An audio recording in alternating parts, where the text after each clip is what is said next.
नमस्कार सभी को। इस वीडियो लेक्चर में हम लोग 100 MCQs और क्वेश्चन आंसर्स को डिस्कस करेंगे। और ये जो क्वेश्चंस होने वाले हैं क्लास 9th के होंगे, NCERT के फिजिक्स के होंगे, ठीक है। और जो चैप्टर है वो है वर्क एंड एनर्जी, ठीक है। तो ये क्वेश्चंस जो हैं ये अगर आप कोई CBSE बोर्ड का एग्ज़ाम दे रहे हैं, स्टेट बोर्ड का एग्ज़ाम दे रहे हैं या कोई कॉम्पिटिटिव एग्जाम दे रहे हैं, उसके लिए बहुत ज़्यादा इंपॉर्टेंट होने वाले हैं। तो चलिए स्टार्ट करते हैं, देखते हैं फर्स्ट क्वेश्चन में क्या कहा गया। क्वेश्चन में कहा गया है condition need to be satisfied for work to be done. अब देखिए, अगर वर्क होना है तो वर्क होने के लिए कौन कौन सी कंडीशन का सेटिस्फाई होना जरूरी है। तो फर्स्ट बोला गया है, फर्स्ट ऑप्शन में कहा गया है force should act on an object. तो बिल्कुल जरूरी है, फोर्स का एक्ट होना बहुत ज्यादा जरूरी होता है ऑब्जेक्ट पे। सेकंड बोला गया है the angle between force and displacement is 90 degree. अब देखिए, अगर एंगल हो गया 90 डिग्री तो वर्क हो जाएगा जीरो। ये याद रखिएगा कि अगर एंगल फोर्स और डिस्प्लेसमेंट के बीच का 90 डिग्री है तो वर्क डन क्या होता है, जीरो होता है। मतलब ये वाली कंडीशन गलत होगी। और थर्ड बोला गया है ऑब्जेक्ट मस्ट बी डिस्प्लेस, तो ये भी कंडीशन सही है। तो इसमें जो ऑप्शन हो जाएगा वो ए और सी ऑप्शन इसमें करेक्ट हो जाएगा। नेक्स्ट क्वेश्चन देखते हैं, क्वेश्चन नंबर 2 है। क्वेश्चन नंबर 2 में कहा गया है we define work to be equal to the product of. अब देखिए, प्रोडक्ट किसका होता है, वर्क अगर देखेंगे वर्क का फॉर्मूला क्या होता है, वर्क का फॉर्मूला होता है फोर्स मल्टीप्लाइड बाय डिस्प्लेसमेंट। तो इसमें बी ऑप्शन आ जाएगा इसका आंसर। तो B that is force into displacement. Next is work has only magnitude and no fix direction. देखिए, वर्क के पास एक मैग्नीट्यूड तो होता है लेकिन वर्क के पास कोई फिक्स डायरेक्शन नहीं होता। इसलिए ऐसी क्वांटिटीज को क्या कहा जाता है, जिनके पास सिर्फ मैग्नीट्यूड हो लेकिन डायरेक्शन ना हो, तो ऐसी क्वांटिटीज को हम लोग बोलते हैं स्केलर क्वांटिटी। इसलिए वर्क भी कैसी क्वांटिटी हो जाएगी, वर्क भी हो जाएगी हमारी scalar quantity. Work will B also included in scalar quantity. Next question देखते हैं, नेक्स्ट क्वेश्चन क्या है। नेक्स्ट क्वेश्चन में कहा गया है, क्वेश्चन नंबर 4 है। क्वेश्चन नंबर 4 है SI unit of work is. Work की एसआई यूनिट देखिए क्या है, तो न्यूटन मीटर फर्स्ट कहा गया और सेकंड में बोला गया है जूल। तो जूल तो एसआई यूनिट होती है वर्क की, लेकिन अगर न्यूटन मीटर की बात करी जाए, अब देखिए हमको वर्क का फॉर्मूला पता है क्या होता है, फोर्स इनटू डिस्प्लेसमेंट होता है। फोर्स यूनिट होती है न्यूटन और डिस्प्लेसमेंट यूनिट होती है मीटर। इसलिए अगर आप देखेंगे तो वर्क यूनिट क्या हो जाएगी, न्यूटन मीटर भी हो जाएगी। तो एसआई यूनिट अगर आपसे पूछी जाए तो आप दोनों ही ऑप्शन इसमें लिख सकते हैं, that is joule as well as newton metre.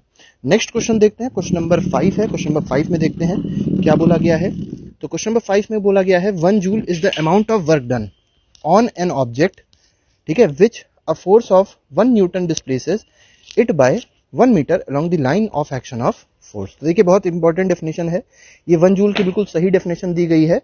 1 joule की डेफिनेशन क्या होती है कि अगर फोर्स 1 न्यूटन का लगे और बॉडी का डिस्प्लेसमेंट हो जाए 1 मीटर का, ठीक है, लेकिन किस डायरेक्शन में, इन द डायरेक्शन ऑफ फोर्स, तो उस जो क्वांटिटी जो वर्क प्रोड्यूस होगा, जो वर्क डन होगा, दैट विल बी 1 जूल। तो बिल्कुल सही है, this will be true. Next question is question number 6, what would be the work done when the displacement of the object is zero. अब देखिए, displacement zero है, हमको पता है वर्क का फॉर्मूला क्या होता है, work is equal to force into displacement. अगर डिस्प्लेसमेंट जीरो हो गया तो वर्क भी क्या हो जाएगा, जीरो हो जाएगा। तो इसका answer is C, C option इसका आंसर सही होगा। नेक्स्ट क्वेश्चन देखते हैं, नेक्स्ट क्वेश्चन है क्वेश्चन नंबर 7। क्वेश्चन नंबर 7 में कहा गया है the dash is the biggest natural source of energy to us. तो हम लोग को मेनली जो एनर्जी प्रोवाइड करता है, जो सबसे बड़ा नेचुरल सोर्स होता है, वो कौन होता है, सन है, ठीक है। नेक्स्ट क्वेश्चन देख लेते हैं, क्वेश्चन नंबर 8 है। क्वेश्चन नंबर 8 में कहा गया है the object which does work loses energy and the object on which the work is done gains energy. बिल्कुल सही चीज देखिए लिखी गई है। अगर कोई भी ऑब्जेक्ट काम करेगा, ठीक है, तो वो एनर्जी क्या करता है, लूज करता है। और अगर किसी ऑब्जेक्ट पे काम किया जाता है तो वो क्या करता है, एनर्जी गेन करता है। तो बिल्कुल ट्रू है, सही है बिल्कुल चीज। नेक्स्ट क्वेश्चन जो है, स्टेटमेंट बिल्कुल सही है। क्वेश्चन नंबर 9 देख लेते हैं, the unit of energy is therefore same as that of. मतलब यहां पूछना चाह रहे हैं कि यूनिट एनर्जी की जो होती है वो किसकी तरह होती है, किससे मैच करती है। तो वर्क की जो यूनिट होगी वही एनर्जी की भी यूनिट होती है। और वर्क यूनिट क्या होती है, जूल होती है। सिमिलरली एनर्जी की यूनिट क्या होती है, जूल होती है। पावर की अगर यूनिट की बात की जाए तो वॉट होती है पावर की यूनिट। और एक और बहुत इंपॉर्टेंट यूनिट है पावर की, जो हॉर्स पावर होती है, वो भी आपको याद रखनी है, ठीक है। तो हॉर्स पावर यूनिट सही होती है और वॉट भी इसकी यूनिट होती है। अगर एसआई यूनिट पूछी जाए पावर की क्या होती है तो आप कहेंगे वॉट होती है। मोमेंटम क्या होता है, मोमेंटम होता है product of mass and velocity. तो मास और वेलोसिटी का जो प्रोडक्ट होता है दैट इज कॉल्ड मोमेंटम। और इसकी अगर यूनिट देखेंगे तो देखिए, किलोग्राम इसकी यूनिट हो जाएगी मास की, और इसकी हो जाएगी मीटर पर सेकंड। तो हम लोग कह सकते हैं kilogram metre per second is the unit of momentum. Next question देख लेते हैं, क्वेश्चन नंबर 10 है 1 kilo joule is equal to. देखिए, किलो बोला गया है, जहां पे भी किलो आ जाए, किलो जूल, जहां पे भी किलो वर्ड आए तो समझ जाया करिए 1000, तो 1 kilo joule is equal to what, 1000 joule. तो इसका आंसर हो जाएगा option number C. Next question, question number 11 है, थोड़ा सा देख लेते हैं इधर भी। 11 में क्या कहा गया है, who verified experimentally the law of conservation of energy. तो law of conservation of energy को एक्सपेरिमेंटली किसने वेरीफाई किया था, और साथ ही साथ जिसने इसको वेरीफाई किया उन्होंने ही एक और बहुत इंपॉर्टेंट चीज डिस्कवर करी थी जिसको कहते हैं मैकेनिकल इक्विवेलेंट ऑफ हीट। और ये हीट चैप्टर जब आपको पढ़ाया जाता है क्लास 11 में तब आपको बताया जाएगा कि ये क्या होता है। ठीक है, तो ये जो साइंटिस्ट थे इनका नाम था जेम्स प्रेस्कॉट जूल। ठीक है, तो जेम्स प्रेस्कॉट जूल, या उनको शॉर्ट फॉर्म में हम लोग जूल भी बोलते हैं, उन्होंने ही ये सब काम किए थे। और इसी वजह से जो एनर्जी की यूनिट है या जो वर्क की यूनिट है, दोनों की एसआई यूनिट्स किसके नाम पे हैं, जूल के नाम पे है। ठीक है, नेक्स्ट क्वेश्चन देख लेते हैं। Next question is question number 12, object in motion possess energy. देखिए, अगर कोई ऑब्जेक्ट मोशन में है तो वो एनर्जी पॉजेस जरूर करेगा। We call this energy as, तो ऐसी एनर्जी को क्या बोलते हैं, तो ऐसी एनर्जी को बोलते हैं काइनेटिक एनर्जी। अगर आपसे डेफिनेशन पूछी जाए कि व्हाट इज काइनेटिक एनर्जी, तो आप कहेंगे energy possessed by body due to virtue of its motion is called kinetic energy. मतलब अगर मोशन हो रहा है तो जो बॉडी में एनर्जी होगी that will B kinetic energy. Question number 13 देख लेते हैं। क्वेश्चन नंबर 13 में बोला गया है, a falling coconut, a speeding car, a rolling stone, a flying aircraft, flowing water, blowing wind, running athlete possess dash energy. तो कौन सी एनर्जी पॉजेस करेगा, तो it will possess kinetic energy. क्योंकि आप देख सकते हैं कोई भी चीज है, फॉलिंग कोकोनट हो चाहे स्पीडिंग कार हो, सभी में क्या है, एक मोशन है, एक वेलोसिटी है। ठीक है, और वेलोसिटी की वजह से जो एनर्जी आती है उसको बोलते हैं काइनेटिक एनर्जी। और काइनेटिक एनर्जी का फॉर्मूला याद रखिएगा, फॉर्मूला होता है हाफ mv स्क्वायर, जहां पे m क्या होता है, मास होता है, v क्या होता है, वेलोसिटी होती है। यूनिट अगर पूछी जाए तो सभी एनर्जीज की यूनिट सेम होती है और वो क्या होती है, जूल होती है। नेक्स्ट क्वेश्चन, क्वेश्चन नंबर 14 है। क्वेश्चन नंबर 14 में कहा गया है, N object of mass 15 kg। तो देखिए, मास दे दिया गया 15 kg और वेलोसिटी दे दी गई है 4 मीटर पर सेकेंड। पूछा गया है what is the kinetic energy. तो काइनेटिक एनर्जी का फॉर्मूला पुट करेंगे, सिंपल फॉर्मूला होता है हाफ mv स्क्वायर। जब आप हाफ mv स्क्वायर पुट करेंगे तो देखिए हाफ इधर ले लीजिए, मास पता है आपको 15 है, v आपको पता होना चाहिए, v इज 4, तो 4 का स्क्वायर क्या हो जाएगा, 16 हो जाएगा। 2 8 जा 16 होता है और 15 8 जा अगर आप करेंगे तो आ जाएगा आपके पास आंसर 120 जूल। तो 120 joule is the correct answer, that is option number B. Question number 15 देखते हैं। 15 में बोला गया है, the energy transferred to an object is stored as dash energy if it is not used to cause a change in velocity और speed of an object. तो देखिए, कोई भी अगर एनर्जी ट्रांसफर हो रही है तो वो ऑब्जेक्ट में किस फॉर्म में स्टोर रहती है, तो वो स्टोर रहती है इन the form of potential energy. ठीक है, next question is question number 16। इसमें देखिए, you transfer energy when you stretch a rubber band. देखिए, अगर आपने कोई रबर बैंड स्ट्रेच किया तो मतलब आपने एनर्जी ट्रांसफर करी। The energy transfer to the rubber band is, तो कौन सी एनर्जी ट्रांसफर होता है, तो यहां पर इलास्टिक पोटेंशियल एनर्जी का ट्रांसफर होगा। तो option B will be correct of question number 16। Next question देखते हैं। Next question is question number 17। इसमें कहा गया है, the gravitational potential energy of an object at a point above the ground. तो देखिए, जैसे मान लीजिए ये अर्थ है और ये ग्राउंड है। ठीक है, अब इसके ऊपर जब आप देखते हैं, ठीक है, अगर आप उसके ऊपर जा रहे हैं तो क्या है, is defined as work done in raising it from the ground to that point against the gravity. अब जैसे मान लीजिए कोई पॉइंट P है, यहां तक अगर आप किसी बॉडी को लेके आए, ठीक है, तो पोटेंशियल एनर्जी इस पॉइंट पे क्या हो जाएगी, वर्क डन हो जाएगा। ठीक है, जो इस ऑब्जेक्ट को यहां से उठाकर यहां पर लाने में लगा, उसी वर्क को हम लोग क्या बोलते हैं, पोटेंशियल एनर्जी बोलते हैं। तो ये भी ऑप्शन क्या है, ट्रू है। Next question is question number 18। 18 में बोला गया है, which energy of an object at a height depends on ground level और जीरो लेवल यू चूज। तो देखिए, जो पोटेंशियल एनर्जी होती है, याद रखिएगा, पोटेंशियल एनर्जी एक रिलेटिव कॉन्सेप्ट है। ठीक है, अगर किसी भी ऑब्जेक्ट की पोटेंशियल एनर्जी बोली गई, इसका मतलब वो किसी के रिस्पेक्ट में है। जैसे हम लोग अगर ग्रेविटेशनल पोटेंशियल एनर्जी की बात करें तो हम लोग अर्थ का सरफेस रेफरेंस लेते हैं। ठीक है, तो रेफरेंस प्लेन या रेफरेंस फ्रेम क्या होता है, अर्थ का सरफेस होता है।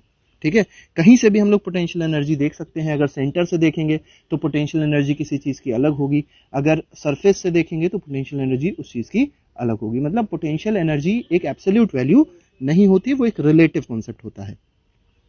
Next question is question number 19। Question number 19 में कहा गया है, the sum of kinetic energy and potential energy. तो देखिए, K plus PE, kinetic energy और पोटेंशियल एनर्जी को अगर आप ऐड कर दें तो आपको कौन सी एनर्जी मिलेगी, मैकेनिकल एनर्जी मिल जाएगी। तो इसका आंसर हो जाएगा C option, that is mechanical energy. Question number 20 देखिए, इसमें कहा गया है, we find that during the free fall. अब देखिए फ्री फॉल क्या होता है, फ्री फॉल का मतलब होता है अगर कोई भी ऑब्जेक्ट सिर्फ एक चीज की वजह से नीचे गिरे और वो फोर्स कौन सा हो, ग्रेविटेशनल फोर्स हो, ठीक है, तो जो ऑब्जेक्ट का मोशन होगा इसको क्या बोला जाएगा, फ्री फॉल बोला जाएगा।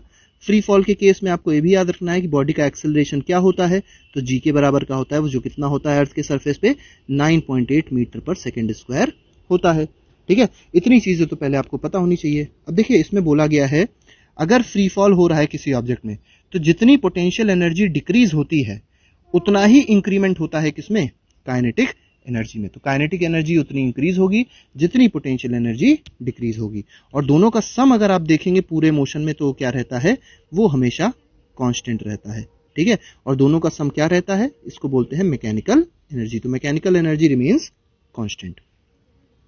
Next question is question number 21, unit of power. Power की यूनिट अभी हमने डिस्कस करी थी, वॉट होती है। नेक्स्ट इज पावर का अगर फॉर्मूला पूछा जाए तो पावर का फॉर्मूला होता है वर्क अपॉन टाइम। वर्क को रखेंगे आप जूल में और टाइम को आप किस में रखेंगे, इसको रखेंगे आप सेकंड में। अगर टाइम मिनट में दिया है क्वेश्चन में तो पहले क्या करना होता है, सेकंड में कन्वर्ट करना होता है। नेक्स्ट इज क्वेश्चन नंबर 22, इसमें कहा गया है 1 what is the power of an agent which does a work of 1 calorie पर सेकेंड। देखिए 1 कैलोरी दिया गया है, वर्क 1 कैलोरी नहीं होना चाहिए, वर्क यूनिट क्या होनी चाहिए, जूल होनी चाहिए। तो अगर 1 जूल का वर्क 1 सेकंड में हो रहा है तो पावर एजेंट का क्या होता है, 1 वॉट होता है। तो यहाँ पे क्योंकि 1 कैलोरी वर्क दिया गया तो ये गलत हो जाएगा। अच्छा कमेंट बॉक्स में आप लिख के बताइएगा कि 1 कैलोरी में, ठीक है, 1 कैलोरी में कितने जूल होते हैं, ये आप लोग कमेंट बॉक्स में जरूर लिख के बताइएगा।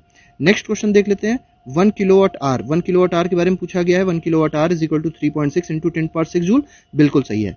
अच्छा इसमें एक और बहुत इंपॉर्टेंट चीज याद रखिएगा, जो किलोवाट आवर होता है इसी को बोलते हैं कमर्शियल यूनिट, ठीक है। दिस इज कमर्शियल यूनिट किसकी, commercial unit of electrical energy, ठीक है। तो इलेक्ट्रिकल एनर्जी की कमर्शियल यूनिट क्या होती है, इलेक्ट्रिकल एनर्जी, ठीक है। तो कमर्शियल यूनिट इलेक्ट्रिकल एनर्जी की क्या हो जाएगी, किलोवाट आवर हो जाएगी। और 1 किलोवाट आवर में कितने जूल होते हैं, 3.6 इंटू 10⁻6 जूल होते हैं। Next is question number 25, 24 miss हो गया, चलिए कोई बात नहीं। 1 horse power is equal to how many watt, ठीक है। तो 1 हॉर्स पावर में कितने वॉट होते हैं, तो 746 वॉट होते हैं। तो सी ऑप्शन इसमें सही हो जाएगा। Next is question number 26, question number 26 देख लेते हैं। 26 में बोला गया है when a body falls freely towards the earth, ठीक है, अगर बॉडी अर्थ की तरफ गिर रही है, इट्स टोटल एनर्जी, तो टोटल एनर्जी क्या रहती है, हमेशा कांस्टेंट रहती है। टोटल एनर्जी का मतलब एक तरीके से मैकेनिकल एनर्जी पूछना चाह रहे हैं, और वो हमेशा क्या रहती है, कांस्टेंट रहती है। अगर एक एनर्जी बढ़ रही है तो दूसरी एनर्जी क्या होगी, उतनी ही घटेगी, ठीक है। नेक्स्ट क्वेश्चन, क्वेश्चन नंबर 27 है। क्वेश्चन नंबर 27 में बोला गया है a car is accelerated on a levelled road and attains a velocity 4 times of initial velocity. In this process the potential energy of car, ठीक है। अब देखिए पोटेंशियल एनर्जी पूछी गई क्या हो जाएगी। अब देखिए यहां पे अगर आप देखेंगे, ठीक है, तो आपको पता है वेलोसिटी 4 टाइम्स हो रही है, इसका मतलब क्या हुआ, देखिए पहले ऐसे समझिए, डायग्राम के उससे समझिए आप पहले इसको। जैसे मान लीजिए ये आपके पास डायग्राम है और यहाँ पे कोई कार है, कार नीचे की ओर आ रही है, यहाँ पर जब पहुंची तो उसकी वेलोसिटी क्या हो गई, 4 टाइम्स हो गई, ठीक है, 4 टाइम्स हो गई। पहले वेलोसिटी v थी तो अब क्या हो जाएगी, 4v हो जाएगी। इसका मतलब अगर वेलोसिटी 4 टाइम्स हो रही है तो अगर आप देखें काइनेटिक एनर्जी डायरेक्टली प्रोपोर्शनल होती है वेलोसिटी के स्क्वायर के। तो अगर वेलोसिटी 4 टाइम्स बढ़ी तो काइनेटिक एनर्जी कितना टाइम्स बढ़ जाएगी, 16 टाइम्स बढ़ जाएगी, ठीक है। और अगर काइनेटिक एनर्जी 16 टाइम्स बढ़ रही है, इसका मतलब क्या हुआ, इन this process the potential energy of car, potential energy car क्या हो जाएगी, ये आपको बताना है। तो इसका आंसर आप कमेंट बॉक्स में बताइएगा कि इसमें आंसर क्या होगा, ऑप्शन नंबर डी होगा कि कुछ और होगा। नेक्स्ट क्वेश्चन देख लेते हैं, क्वेश्चन नंबर 28 है। इसमें कहा गया है in case of negative work, अगर नेगेटिव वर्क हो रहा है तो फोर्स और डिस्प्लेसमेंट के बीच का एंगल क्या होता है, ठीक है। ये 0 नहीं है, डिग्री होना चाहिए, 0 डिग्री 45 डिग्री ऐसे आंसर्स दिए गए हैं, ठीक है। तो नेगेटिव वर्क के केस में जो फोर्स और डिस्प्लेसमेंट के बीच का एंगल होता है वो होता है 180 degree. Next question, question number 29 है। इसमें देखिए क्या बोला गया है, an iron sphere of mass 10 kg has same diameter as aluminium sphere of mass 3.5 kg। मतलब 2 स्फीयर्स हैं, एक आयरन का बना हुआ है और दूसरा एल्यूमिनियम का बना हुआ है। Both spheres are drop simultaneously from a tower when they are 10 metre above the ground they will have same. देखिए कितना 10 मीटर वो ऊपर है अभी भी ग्राउंड से, ठीक है, सेम हाइट से ड्रॉप किए गए हैं। पहले तो आपको ये समझना पड़ेगा, एक टावर से ड्रॉप किए गए हैं, टावर की हाइट सेम होगी, और हाइट अगर सेम होगी तो आपको याद रखना है वेलोसिटी क्या रहती है, दोनों की सेम रहती है। ठीक है, क्योंकि वेलोसिटी मास पे नहीं डिपेंड करती है, वेलोसिटी डिपेंड करती है हाइट पे। तो यहां पर वेलोसिटी सेम होगी, और वेलोसिटी अगर सेम है तो देखिए क्या चीज सेम होगा, एक्सेलरेशन भी सेम होगा। क्यों, दोनों पे एक्सेलरेशन कितना लग रहा होगा, स्मॉल जी का ही तो लग रहा होगा, क्योंकि देखिए इस ऑप्शन में कहीं पे वेलोसिटी नहीं दी गई है। जब वेलोसिटी नहीं दी जाएगी तो हम लोग क्या मान के चलेंगे, एक्सेलरेशन, वो तो हमेशा ही सेम रहेगा, क्योंकि फ्री फॉल के केस में एक्सेलरेशन हमेशा जी के बराबर का लगता है। ठीक है, नेक्स्ट क्वेश्चन देख लेते हैं, क्वेश्चन नंबर 30 है। इसमें कहा गया है a girl is carrying a school bag of 3 kg mass on her back and moves 200 metre. देखिए 3 kg का मास था और 200 मीटर वो मूव कर रही है। Work done against the gravitational force. अब देखिए ग्रेविटेशनल फोर्स लग किधर रहा होगा, नीचे की ओर लग रहा होगा, और लड़की आगे चल रही है, दोनों बीच का एंगल क्या हो गया, 90 डिग्री हो गया। ठीक है, तो work done by gravitational force क्या हो जाएगा, 0 हो जाएगा। तो इसका आंसर क्या हो जाएगा, 0, that is option number D. Next question देख लेते हैं, क्वेश्चन नंबर 31 है, which one of the following is not the unit of energy. Energy की यूनिट इसमें से कौन सी नहीं है, तो जूल होती है, न्यूटन मीटर होती है, किलोवाट पावर की यूनिट है, it is not the unit of energy. ठीक है, नेक्स्ट क्वेश्चन देख लेते हैं, question number 32, work done of an object does not depend on. किस पे डिपेंड नहीं करता, तो डिस्प्लेसमेंट पे डिपेंड करता है, फोर्स पे डिपेंड करता है, एंगल पे डिपेंड करता है, फोर्स और डिस्प्लेसमेंट के बीच का क्या है, सिर्फ इनिशियल वेलोसिटी पे डिपेंड नहीं करता। तो डी ऑप्शन इसका सही हो जाएगा। Next is question number 33, water stored in a dam possess. तो देखिए डैम आपको पता होगा, भारत में बहुत सारे डैम है। डैम का काम ये होता है कि वो पोटेंशियल एनर्जी को इलेक्ट्रिकल एनर्जी में कन्वर्ट करता है। तो अगर वाटर की बात करी गई है, वाटर जो स्टोर्ड होता है डैम में, उसके पास कौन सी एनर्जी होती है, तो ग्रेविटेशनल पोटेंशियल एनर्जी होती है। ठीक है, क्वेश्चन नंबर 34 देख लेते हैं।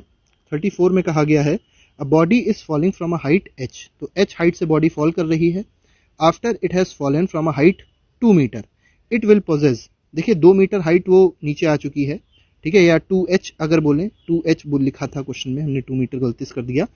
तो अ body is falling from a height h। ठीक है, ये 2h नहीं होना चाहिए, इसको h/2 मान लेते हैं। ठीक है, बॉडी ऊपर से नीचे गिर रही है, हाइट मान लेते हैं h है, बॉडी यहां तक गिर गई, कहां तक गिर गई, h/2 डिस्टेंस उसका बचा।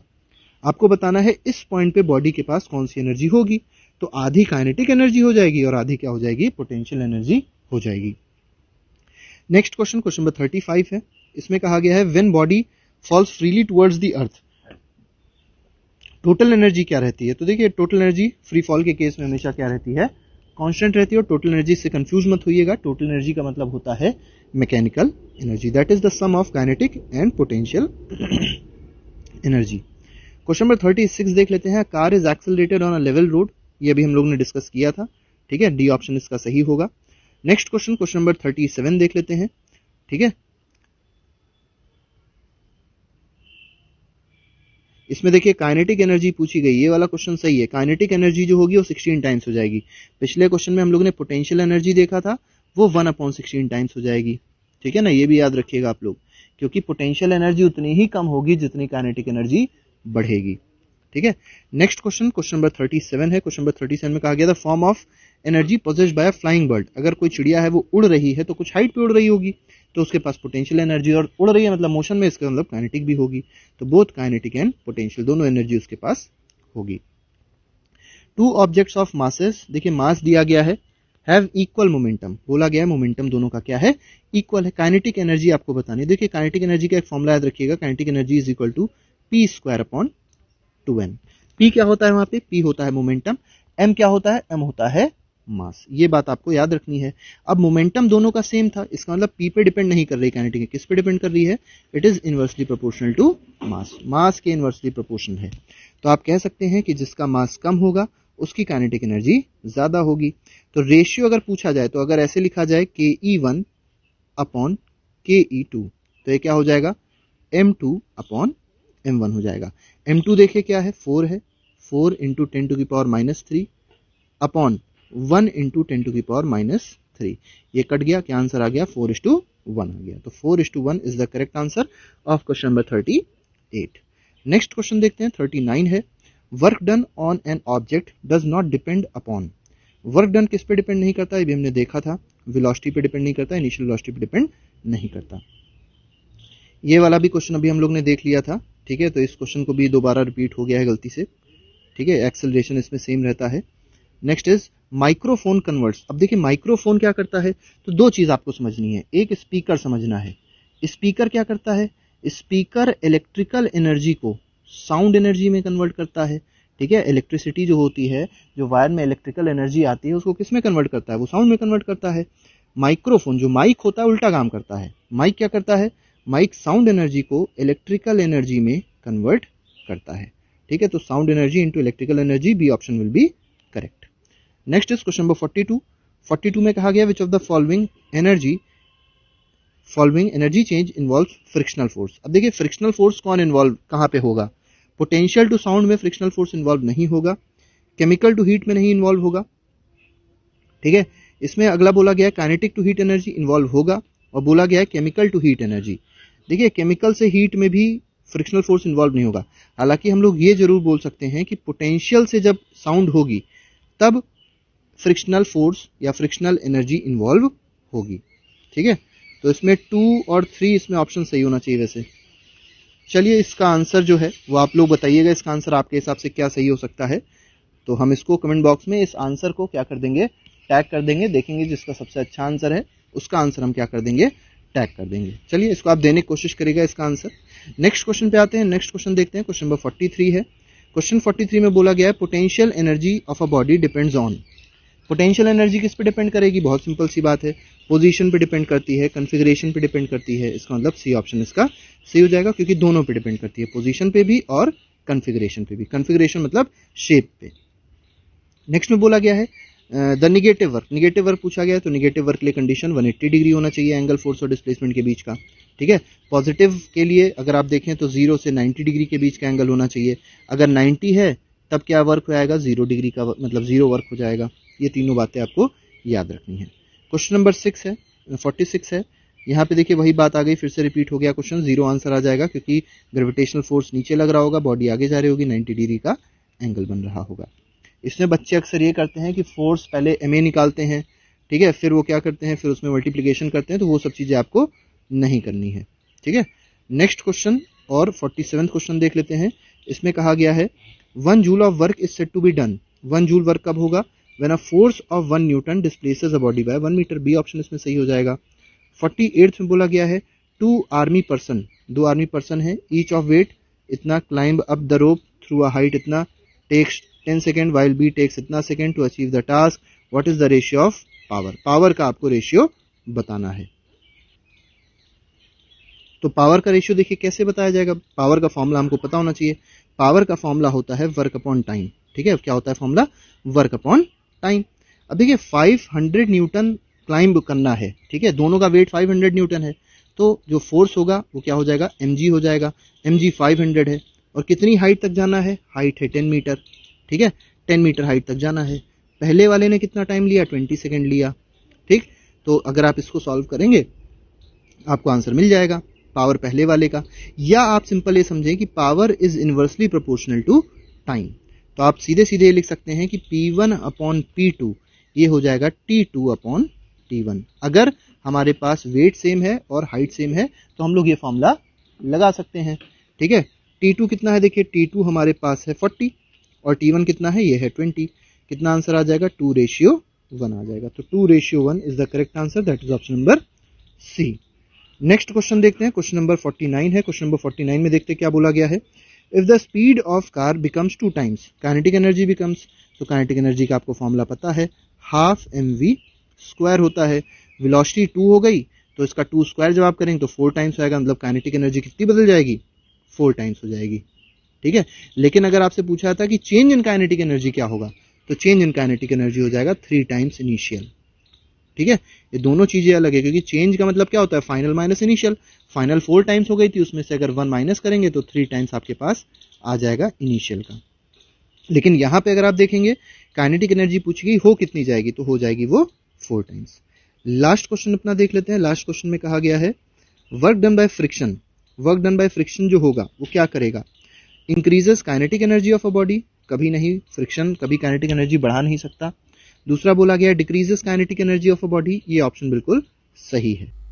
तो देखिए फर्स्ट क्वेश्चन में कहा गया है if a person is working hard to push a large wooden box filled with bricks and stones but it does not move। तो देखिए कोई एक पर्सन था जो बहुत हार्ड वुडन बॉक्स को उठा के लेके जा रहा है और उस बॉक्स में ब्रिक्स रखे हुए हैं, स्टोन्स रखे हुए हैं, लेकिन वो मूव नहीं कर रहा है। ठीक है, so according to science is there any work done on the rock. तो क्या वर्क डन होगा? तो आंसर है वर्क डन नहीं होगा, क्योंकि आपको वर्क पता है, वर्क का फॉर्मूला होता है फोर्स इनटू डिस्प्लेसमेंट। अब क्योंकि डिस्प्लेसमेंट नहीं हुआ, बॉडी रेस्ट पे रही, तो इसका मतलब डिस्प्लेसमेंट क्या है? जीरो है। फोर्स को अगर जीरो से मल्टीप्लाई करेंगे तो वर्क क्या आ जाएगा? जीरो आ जाएगा। नेक्स्ट क्वेश्चन देखते हैं, question number 2, what are the conditions for scientific conception of work. तो साइंटिफिक जो हम लोग वर्क की बात करते हैं, तो वर्क जब भी देखते हैं तो फोर्स इनटू क्या होता है? डिस्प्लेसमेंट होता है। तो product of force and displacement is called work. तो फोर्स का होना बहुत ज़्यादा जरूरी है, ऑब्जेक्ट मस्ट बी डिस्प्लेस्ड, ये भी होना बहुत ज़्यादा जरूरी है। तो इसके आंसर क्या हो जाएगा? Option number D, that is both A and B are correct. ठीक है, तो दोनों कंडीशन होना बहुत ज़्यादा जरूरी होता है। Next is question number 3। Question 3 में बोला गया है what is the SI unit of work. तो वर्क की एसआई यूनिट अगर आप देखेंगे तो होती है न्यूटन मीटर, और न्यूटन मीटर को और क्या कह सकते हैं हम लोग? जूल भी नाम दे सकते हैं। ठीक है, तो जूल को ही हम लोग न्यूटन मीटर भी बोल सकते हैं। इसका आंसर हो जाएगा न्यूटन मीटर और joule. Next is question number 4, work is a. तो वर्क कैसी क्वांटिटी है? Work is a vector quantity, work is a weight, work is a scalar quantity और दी नन ऑफ अबव। तो work एक कैसी quantity है? Scalar quantity. तो आपको याद रखना है कि वर्क हो चाहे एनर्जी हो, ठीक है, ये दोनों की दोनों कैसी क्वांटिटीज़ होती हैं? They both are scalar quantities, मतलब इनके पास कोई भी डायरेक्शन नहीं होती है। Next is question number 5। Question 5 में कहा गया है when the force acts opposite to the direction of displacement. तो अगर फोर्स का डायरेक्शन मान लीजिए इस डायरेक्शन में है, ठीक है, this is the direction of force, और डिस्प्लेसमेंट जो है वो अपोजिट डायरेक्शन में हो रहा है, मतलब इधर। ठीक है, then the work done is. अब देखिए आपको पता चल गया जो एंगल बना वो कितना बन गया? 180 डिग्री का एंगल बन गया। और जब भी फोर्स और डिस्प्लेसमेंट के बीच का एंगल 180 डिग्री बनता है तो वर्क कैसा होता है? तो वर्क होता है नेगेटिव। तो इसका आंसर क्या हो जाएगा? Option number D, that is negative. Next देख लेते हैं question number 6, what is the biggest source of energy to us. तो हम लोग को जो एनर्जी मिलती है उसका बिगेस्ट सोर्स क्या है? तो that is sun, solar energy, और we can say sun is the biggest source of energy. Next is question number 7, 1 kilo joule is equal to how many joules.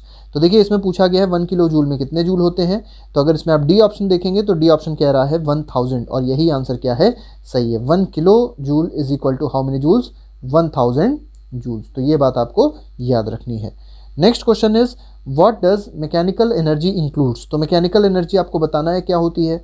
तो आपको पता होना चाहिए मैकेनिकल एनर्जी का मतलब होता है काइनेटिक एनर्जी और पोटेंशियल एनर्जी का sum, means the sum of kinetic energy and potential energy is called mechanical energy. तो आप लोग यहाँ पे पोटेंशियल एनर्जी भी टिक लगाएंगे और काइनेटिक एनर्जी पे भी, इसका मतलब both B and C are correct. तो डी ऑप्शन यहाँ पर सही हो जाएगा। Next is question number 9, a ball is thrown by a boy to another boy. ठीक है, एक बॉय है जो बॉल को थ्रो कर रहा है दूसरे बच्चे की तरफ। When the ball is throne and when it is in air. अब देखिए बॉल जब फेंकी गई और जब वो हवे में है, अब हवे में है तो इसका मतलब वो कुछ ना कुछ हाइट पे होगी, और कुछ ना कुछ हाइट होने के साथ साथ उसके पास वेलोसिटी भी होगी। तो उसके पास, बॉल के पास कौन सी एनर्जी है? तो बॉल के पास हाइट की वजह से हो गई पोटेंशियल एनर्जी, और वेलोसिटी की वजह से हो गई कौन सी एनर्जी? Kinetic energy. तो उसके पास दोनों टाइप की एनर्जी है, potential as well as kinetic. Next question देखते हैं, क्वेश्चन नंबर 10 है एन आयरन बॉल। अब देखिए एक आयरन की बॉल है, lifted to a height, which energy does it possess. तो आपको बताना है कोई आयरन बॉल है, उसको लिफ्ट किया गया कुछ हाइट तक, क्योंकि हाइट की बात हो रही है तो उसके पास कौन सी एनर्जी होनी चाहिए? पोटेंशियल एनर्जी होनी चाहिए। Next is question number 11। Question number 11 देख लेते हैं, फिल इन द ब्लैंक्स आ गया।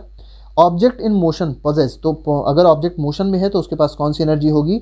तो उसके पास काइनेटिक एनर्जी होगी, और पोजीशन की वजह से जो एनर्जी होती है that is called potential energy. ठीक है, next is the kinetic energy of objects.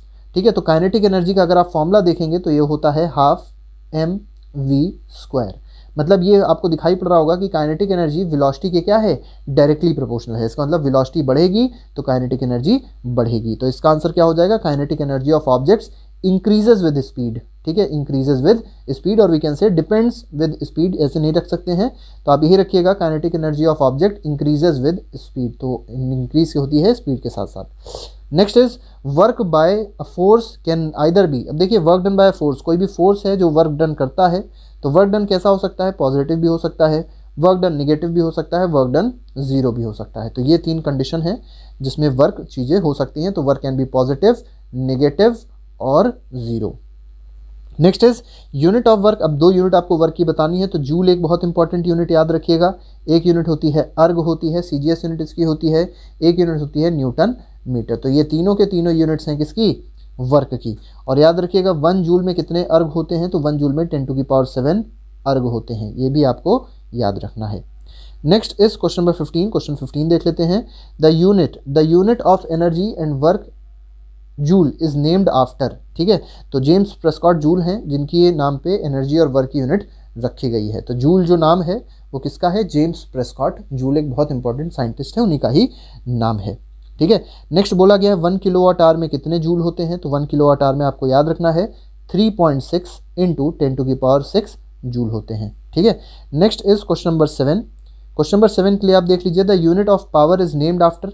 तो यूनिट होती है वॉट, और ये किसके नाम पे है, तो जेम्स वॉट के नाम पे है। Next is energy can neither be created not be destroyed as per the law of.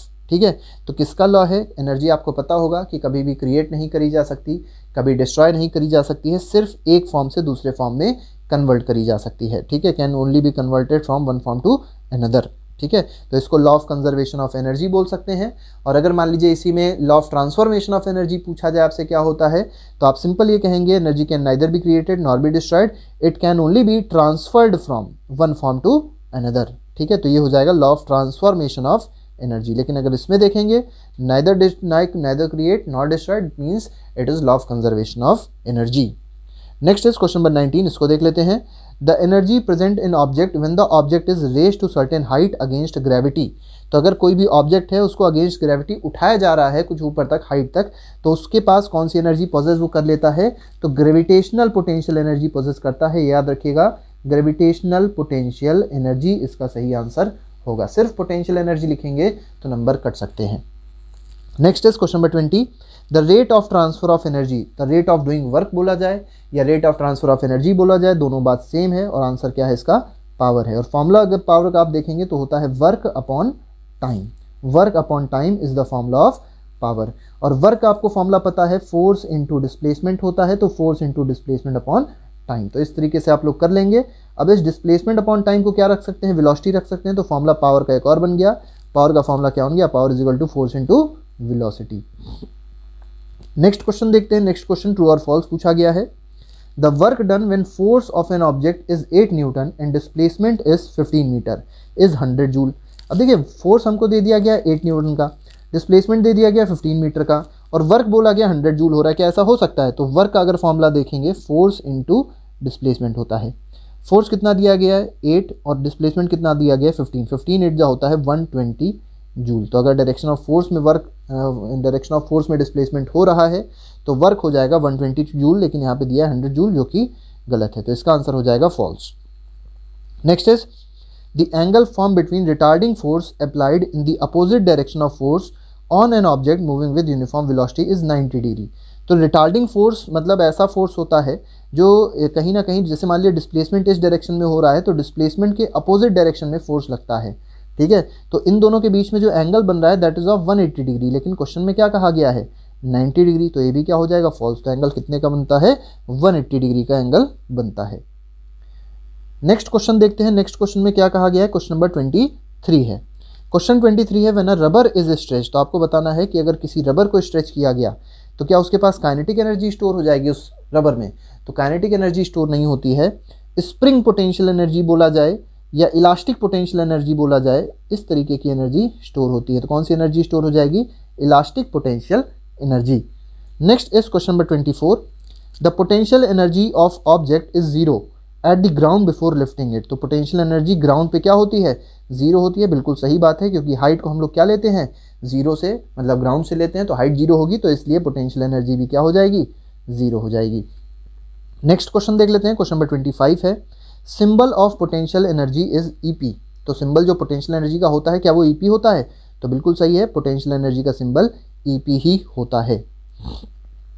और अगर काइनेटिक एनर्जी का सिंबल पूछा जाए तो ई के होता है। ठीक है, कैपिटल ई रहेगा और नीचे उसके सबस्क्रिप्ट में के लिखा रहेगा।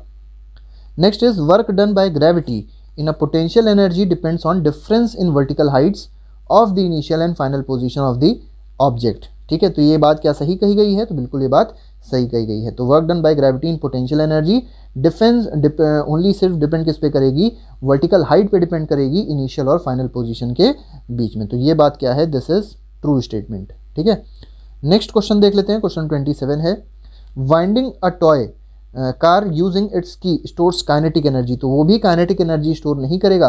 कौन सी एनर्जी स्टोर करेगा? तो यहाँ पे भी स्प्रिंग पोटेंशियल एनर्जी कहें या इलास्टिक पोटेंशियल एनर्जी कहें, वो स्टोर हो जाएगी। आप लोगों ने देखी होगी जो खिलौने वाली कार होती है उसमें एक चाबी भरी जाती है।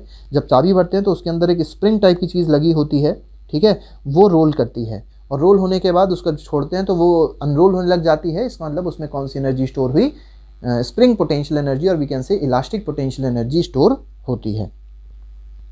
Next is question number 28 the potential energy does not depend on the path along which the object is move. तो पोटेंशियल एनर्जी पाथ पे डिपेंड नहीं करता है, याद रखिएगा, सिर्फ इनिशियल और फाइनल पोजीशन पे ही डिपेंड करता है। तो ये स्टेटमेंट बिल्कुल सही दिया गया है, this is true statement. Next is whenever energy gets transform the total energy changes. तो क्या ट्रांसफॉर्मेशन के टाइम पे टोटल एनर्जी चेंज होती है? तो ये फॉल्स है, क्योंकि टोटल एनर्जी क्या रहती है? हमेशा कंजर्व रहती है, कभी भी चेंज नहीं होती है। Next is the sum of potential and kinetic energy of object remain same at all the points. तो याद रखिएगा अगर बॉडी फ्री फॉल कर रही है, मेनली यहाँ पे फ्री फॉल की बात कंडीशन रखी जाती है, तो फ्री फॉल की कंडीशन में या अगर कोई भी मान लीजिए पेंडुलम है, पेंडुलम के केस में जो बॉब होता है उसकी अगर आप हर पॉइंट पे काइनेटिक और पोटेंशियल एनर्जी का सम देखेंगे तो वो क्या होगा? हमेशा कांस्टेंट होगा। और इसको हम लोग ने अपने वीडियोस में, जो एजुकेशनल वीडियोस हैं, हम लोग ने जो लेक्चर दिए हैं उसमें ये सब चीज़ें डिराइव कराई हैं, इन सब में बताया। तो उसको भी आप लोग जाके देख सकते हैं, 9th क्लास की प्लेलिस्ट में आपको मिल जाएगा आसानी से। Next question is one world question answers देख लेते हैं। इसमें वन वर्ल्ड में कौन कौन से क्वेश्चन आंसर्स हैं? What is the expression of work. तो एक्सप्रेशन ऑफ वर्क अगर आप देखेंगे तो फोर्स इंटू डिस्प्लेसमेंट, तो F इंटू एस होता है वर्क का एक्सप्रेशन। एक्सप्रेशन का मतलब होता है फॉर्मूला पूछा आ रहा है। Next is when work is negative. तो वर्क जब नेगेटिव होगा, force acts in which direction of displacement. तो फोर्स लग रहा होगा मान लीजिए इस डायरेक्शन में, तो डिस्प्लेसमेंट लग रही होगी इस direction, means they are opposite to each other. ठीक है, तो याद रखिएगा फोर्स और डिस्प्लेसमेंट के बीच में जो एंगल बनता है 180 डिग्री का होता है। और ये दोनों होते कैसे हैं? तो they both are opposite direction, in opposite direction. Next is question 33 the changes in kinetic energy of object is equal to. तो वर्क डन का जो फॉर्मूला है, याद रखिएगा, work done by external force is equal to change in kinetic energy. ये work energy theorem है। ठीक है, next is question number 34 what is the expression of kinetic energy. तो काइनेटिक एनर्जी का अगर आप एक्सप्रेशन देखेंगे तो ये होता है हाफ mv², जहाँ पे m क्या है? मास है, v क्या है? वेलोसिटी है। तो this is the expression of kinetic energy. इसी तरीके से अगर पोटेंशियल एनर्जी का एक्सप्रेशन आप देखेंगे, ग्रेविटेशनल पोटेंशियल एनर्जी का, तो ये हो जाएगा mgh, जहाँ पे m होता है मास, g होता है एक्सेलरेशन ड्यू टू ग्रेविटी, जिसकी value 9.8 metre per second square होती है अर्थ के सरफेस पे, और h क्या होता है? हाइट होती है ग्राउंड से। नेक्स्ट क्वेश्चन है क्वेश्चन 35, इसको देख लेते हैं।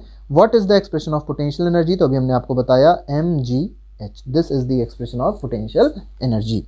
ठीक है, याद रखिएगा जो m होता है, मास होता है, इसको हमेशा किलोग्राम में रखा जाएगा, एक्सेलरेशन ड्यू टू ग्रेविटी को मीटर पर सेकेंड स्क्वायर में रखा जाएगा, और जो h है उसको हमेशा मीटर में रखा जाएगा। मतलब अगर h हाइट किलोमीटर में दी हुई है तो पहले उसको आपको मीटर में कन्वर्ट करना जरूरी है।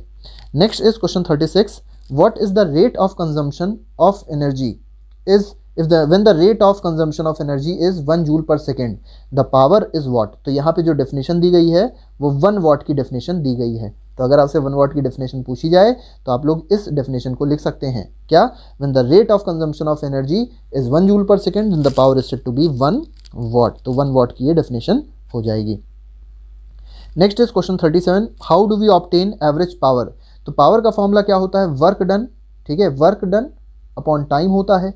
तो जब भी एवरेज पूछा जाए, चाहे एवरेज वेलोसिटी हो, चाहे कोई भी चीज़ एवरेज के फॉर्म में अगर पूछी आती है, तो यहाँ पे आता है टोटल वर्क डन। ठीक है, total work done upon total time taken. ठीक है, तो इस तरीके से आप लोग निकाल सकते हैं। Total work done upon total time taken कर देंगे, ये आपका एवरेज पावर का फॉर्मूला हो जाएगा। Next is question number 38 electrical energy used in Holmes during a month is expressed in. तो जो इलेक्ट्रिकल एनर्जी हमारे घरों में यूज़ होती है उसको एक्सप्रेस करने के लिए हम लोग एक यूनिट यूज़ करते हैं जिसका नाम है किलोवाट आर। ठीक है, किलोवाट आर याद रखिएगा, किलोवाट आर बहुत इंपॉर्टेंट यूनिट होती है। और 1 किलोवाट आर में अगर पूछा जाए कितने जूल होते हैं तो होता है 3.6 × 10⁶ जूल। ठीक है, तो इस तरीके से हम लोग निकाल सकते हैं इसको। इसी को, इस किलोवाट आर को ही को यूनिट भी बोला जाता है, ये भी याद रखिएगा। आप लोग ने अक्सर देखा होगा कि घरों में कहा जाता है कि हमारा इतना यूनिट बिल आया, तो यूनिट का मतलब है किलोवाट आर बिल आया है। ठीक है, नेक्स्ट क्वेश्चन देखते हैं, क्वेश्चन नंबर 39 है, और इसके बाद हमारे पास क्वेश्चन नंबर 40 है। Expression for calculating units consume, तो यूनिट जो एनर्जी कंज्यूम निकालनी होती है, एनर्जी के लिए हम लोग जो फॉर्मूला लगाएंगे वो कौन सा फॉर्मूला लगाएंगे, पावर मल्टीप्लाइड बाय टाइम लगाएंगे। ठीक है, बस याद रखिएगा पावर किस में रखा जाता है, किलोवाट में रखा जाएगा। ठीक है, और टाइम किस में रखा जाएगा, आवर्स में रखा जाएगा। ठीक है, तो कमर्शियल यूनिट जो होती है इलेक्ट्रिकल एनर्जी की, वो क्या होती है, किलोवाट आर होती है। पर आर मत लिखिएगा, डैश यहाँ पे लगा है, इसको कहते हैं किलोवाट आर। ठीक है, मल्टीप्लिकेशन है। Next question is question number 40, what is the SI unit of energy used in 1 hour at the rate of 1 kilowatt. तो 1 किलोवाट है और 1 आवर है, इसका मतलब क्या बन गया, 1 किलोवाट आर बन गया। ठीक है, तो यहाँ पे जो एनर्जी कंज्यूम होगी that will be 1 kilowatt hour. तो SI unit, what is the SI unit of energy used in, ये पूछा गया है, तो this is kilowatt hour. Next question देख लेते हैं, क्वेश्चन नंबर 41। क्वेश्चन 41 देख लेते हैं। 41 में क्या कहा गया है, a man with a box on his head is climbing up stairs. अब देखिए कोई पर्सन है जो ऊपर की ओर जा रहा है। The work done by the man on the box is, तो work done by the man on the box क्या हो जाएगा, ये आपको बताना है। ठीक है, तो देखिए पर्सन जो है वो किधर मूव कर रहा है, ऊपर की ओर मूव कर रहा है, मतलब उसका जो ये कह सकते हैं डिस्प्लेसमेंट किस डायरेक्शन में हो रहा है, अपोजिट डायरेक्शन में हो रहा है। ठीक है, work done by the man on the box, तो मैन जो बॉक्स पे वर्क कर रहा है वो किस डायरेक्शन में कर रहा है, ये आपको बताना है। ठीक है, तो अगर मैन देखेंगे बॉक्स पे किस डायरेक्शन पे वर्क कर रहा है, तो जो मैन है वो बॉक्स पे फोर्स जो लगा रहा है वो किधर क्यों लगा रहा है, अपर डायरेक्शन में लगा रहा है। ठीक है, तो इस केस में a man with a box on his head is climbing up stairs, the work done by the man on the boxes, तो ये कैसा हो जाएगा, पॉजिटिव, क्योंकि दोनों के बीच का एंगल क्या है, 0 डिग्री है। ठीक है, दोनों सेम डायरेक्शन में है। मान लीजिए अगर इसी में पूछा था कि जो बॉक्स है, जो वेट है पर्सन का, वो किधर की ओर होता, तो वेट होता नीचे की डायरेक्शन में, और जो पर्सन का मोशन हो रहा था वो ऊपर की डायरेक्शन में हो रहा था, दोनों के बीच का एंगल 180 डिग्री हो जाता, और वर्क डन कैसा हो जाता, निगेटिव हो जाता। ठीक है, और अगर मान लीजिए बोला जाता कि कोई पर्सन है जो स्ट्रेट मूव कर रहा है, ठीक है, और बोला जाता कि इसका पर्सन का वेट जो फोर्स लगा रहा है वो कितना वर्क कर रहा है, the weight of person is doing how much work. ठीक है, तो इस केस में जो एंगल हो जाएगा 90 डिग्री हो जाएगा, तो वर्क क्या हो जाएगा, 0 हो जाएगा। तो इस तरीके से क्वेश्चन हो जाएगा, मतलब 3 तरीके से इस क्वेश्चन को पूछा जा सकता है। नेक्स्ट बोला गया है kilowatt hour is the unit of, तो किलोवाट आर एनर्जी की यूनिट होगी। नेक्स्ट इज 43, इसमें देख लेते हैं, the car and train have same momentum. Momentum देखिए दोनों का सेम है, इसका मतलब मोमेंटम क्या होता है, product of mass and velocity होता है। Kinetic energy of car is that of kinetic energy of truck, तो आपको बताना है किसकी काइनेटिक एनर्जी ज़्यादा होगी। तो आप लोग पहले एक फॉर्मूला याद रखिएगा, काइनेटिक एनर्जी का फॉर्मूला होता है P²/2m। ठीक है, काइनेटिक एनर्जी का फॉर्मूला याद रखिए P²/2m। अब देखिए दोनों का मोमेंटम तो सेम है, इसका मतलब काइनेटिक एनर्जी किस पे डिपेंड करेगी, मास पे डिपेंड करेगी। मास जिसका कम है उसकी काइनेटिक एनर्जी क्या है, ज़्यादा है। और मास किसका कम होगा, कार का मास कम होगा, ट्रक का मास ज़्यादा होगा, ऑब्वियस सी बात है। तो कार का मोमेंटम क्या हो जाएगा, कार का काइनेटिक एनर्जी क्या हो जाएगी, ज़्यादा हो जाएगी। तो kinetic energy of car will be more than kinetic energy of truck. तो ये बात आपको समझनी है, क्यों ऐसा हो रहा है, because from this formula we can see that kinetic energy is inversely proportional to mass, but when the momentum is constant। ठीक है, next is question number 44, when an object falls freely towards the earth, तो कोई अगर object है free fall कर रहा है अर्थ की तरफ, तो आपको बताना है टोटल एनर्जी क्या रहती है, तो टोटल एनर्जी कांस्टेंट रहती है, ये बात आपको याद रखनी है। नेक्स्ट इज क्वेश्चन 45, इसमें देख लेते हैं, work done by body is 0, तो वर्क डन जो बॉडी कर रही है वो 0 है। Angle between force and displacement, तो फोर्स और डिस्प्लेसमेंट के बीच का एंगल क्या हो जाएगा, तो ये हो जाएगा 90 डिग्री। तो याद रखिएगा this will be option.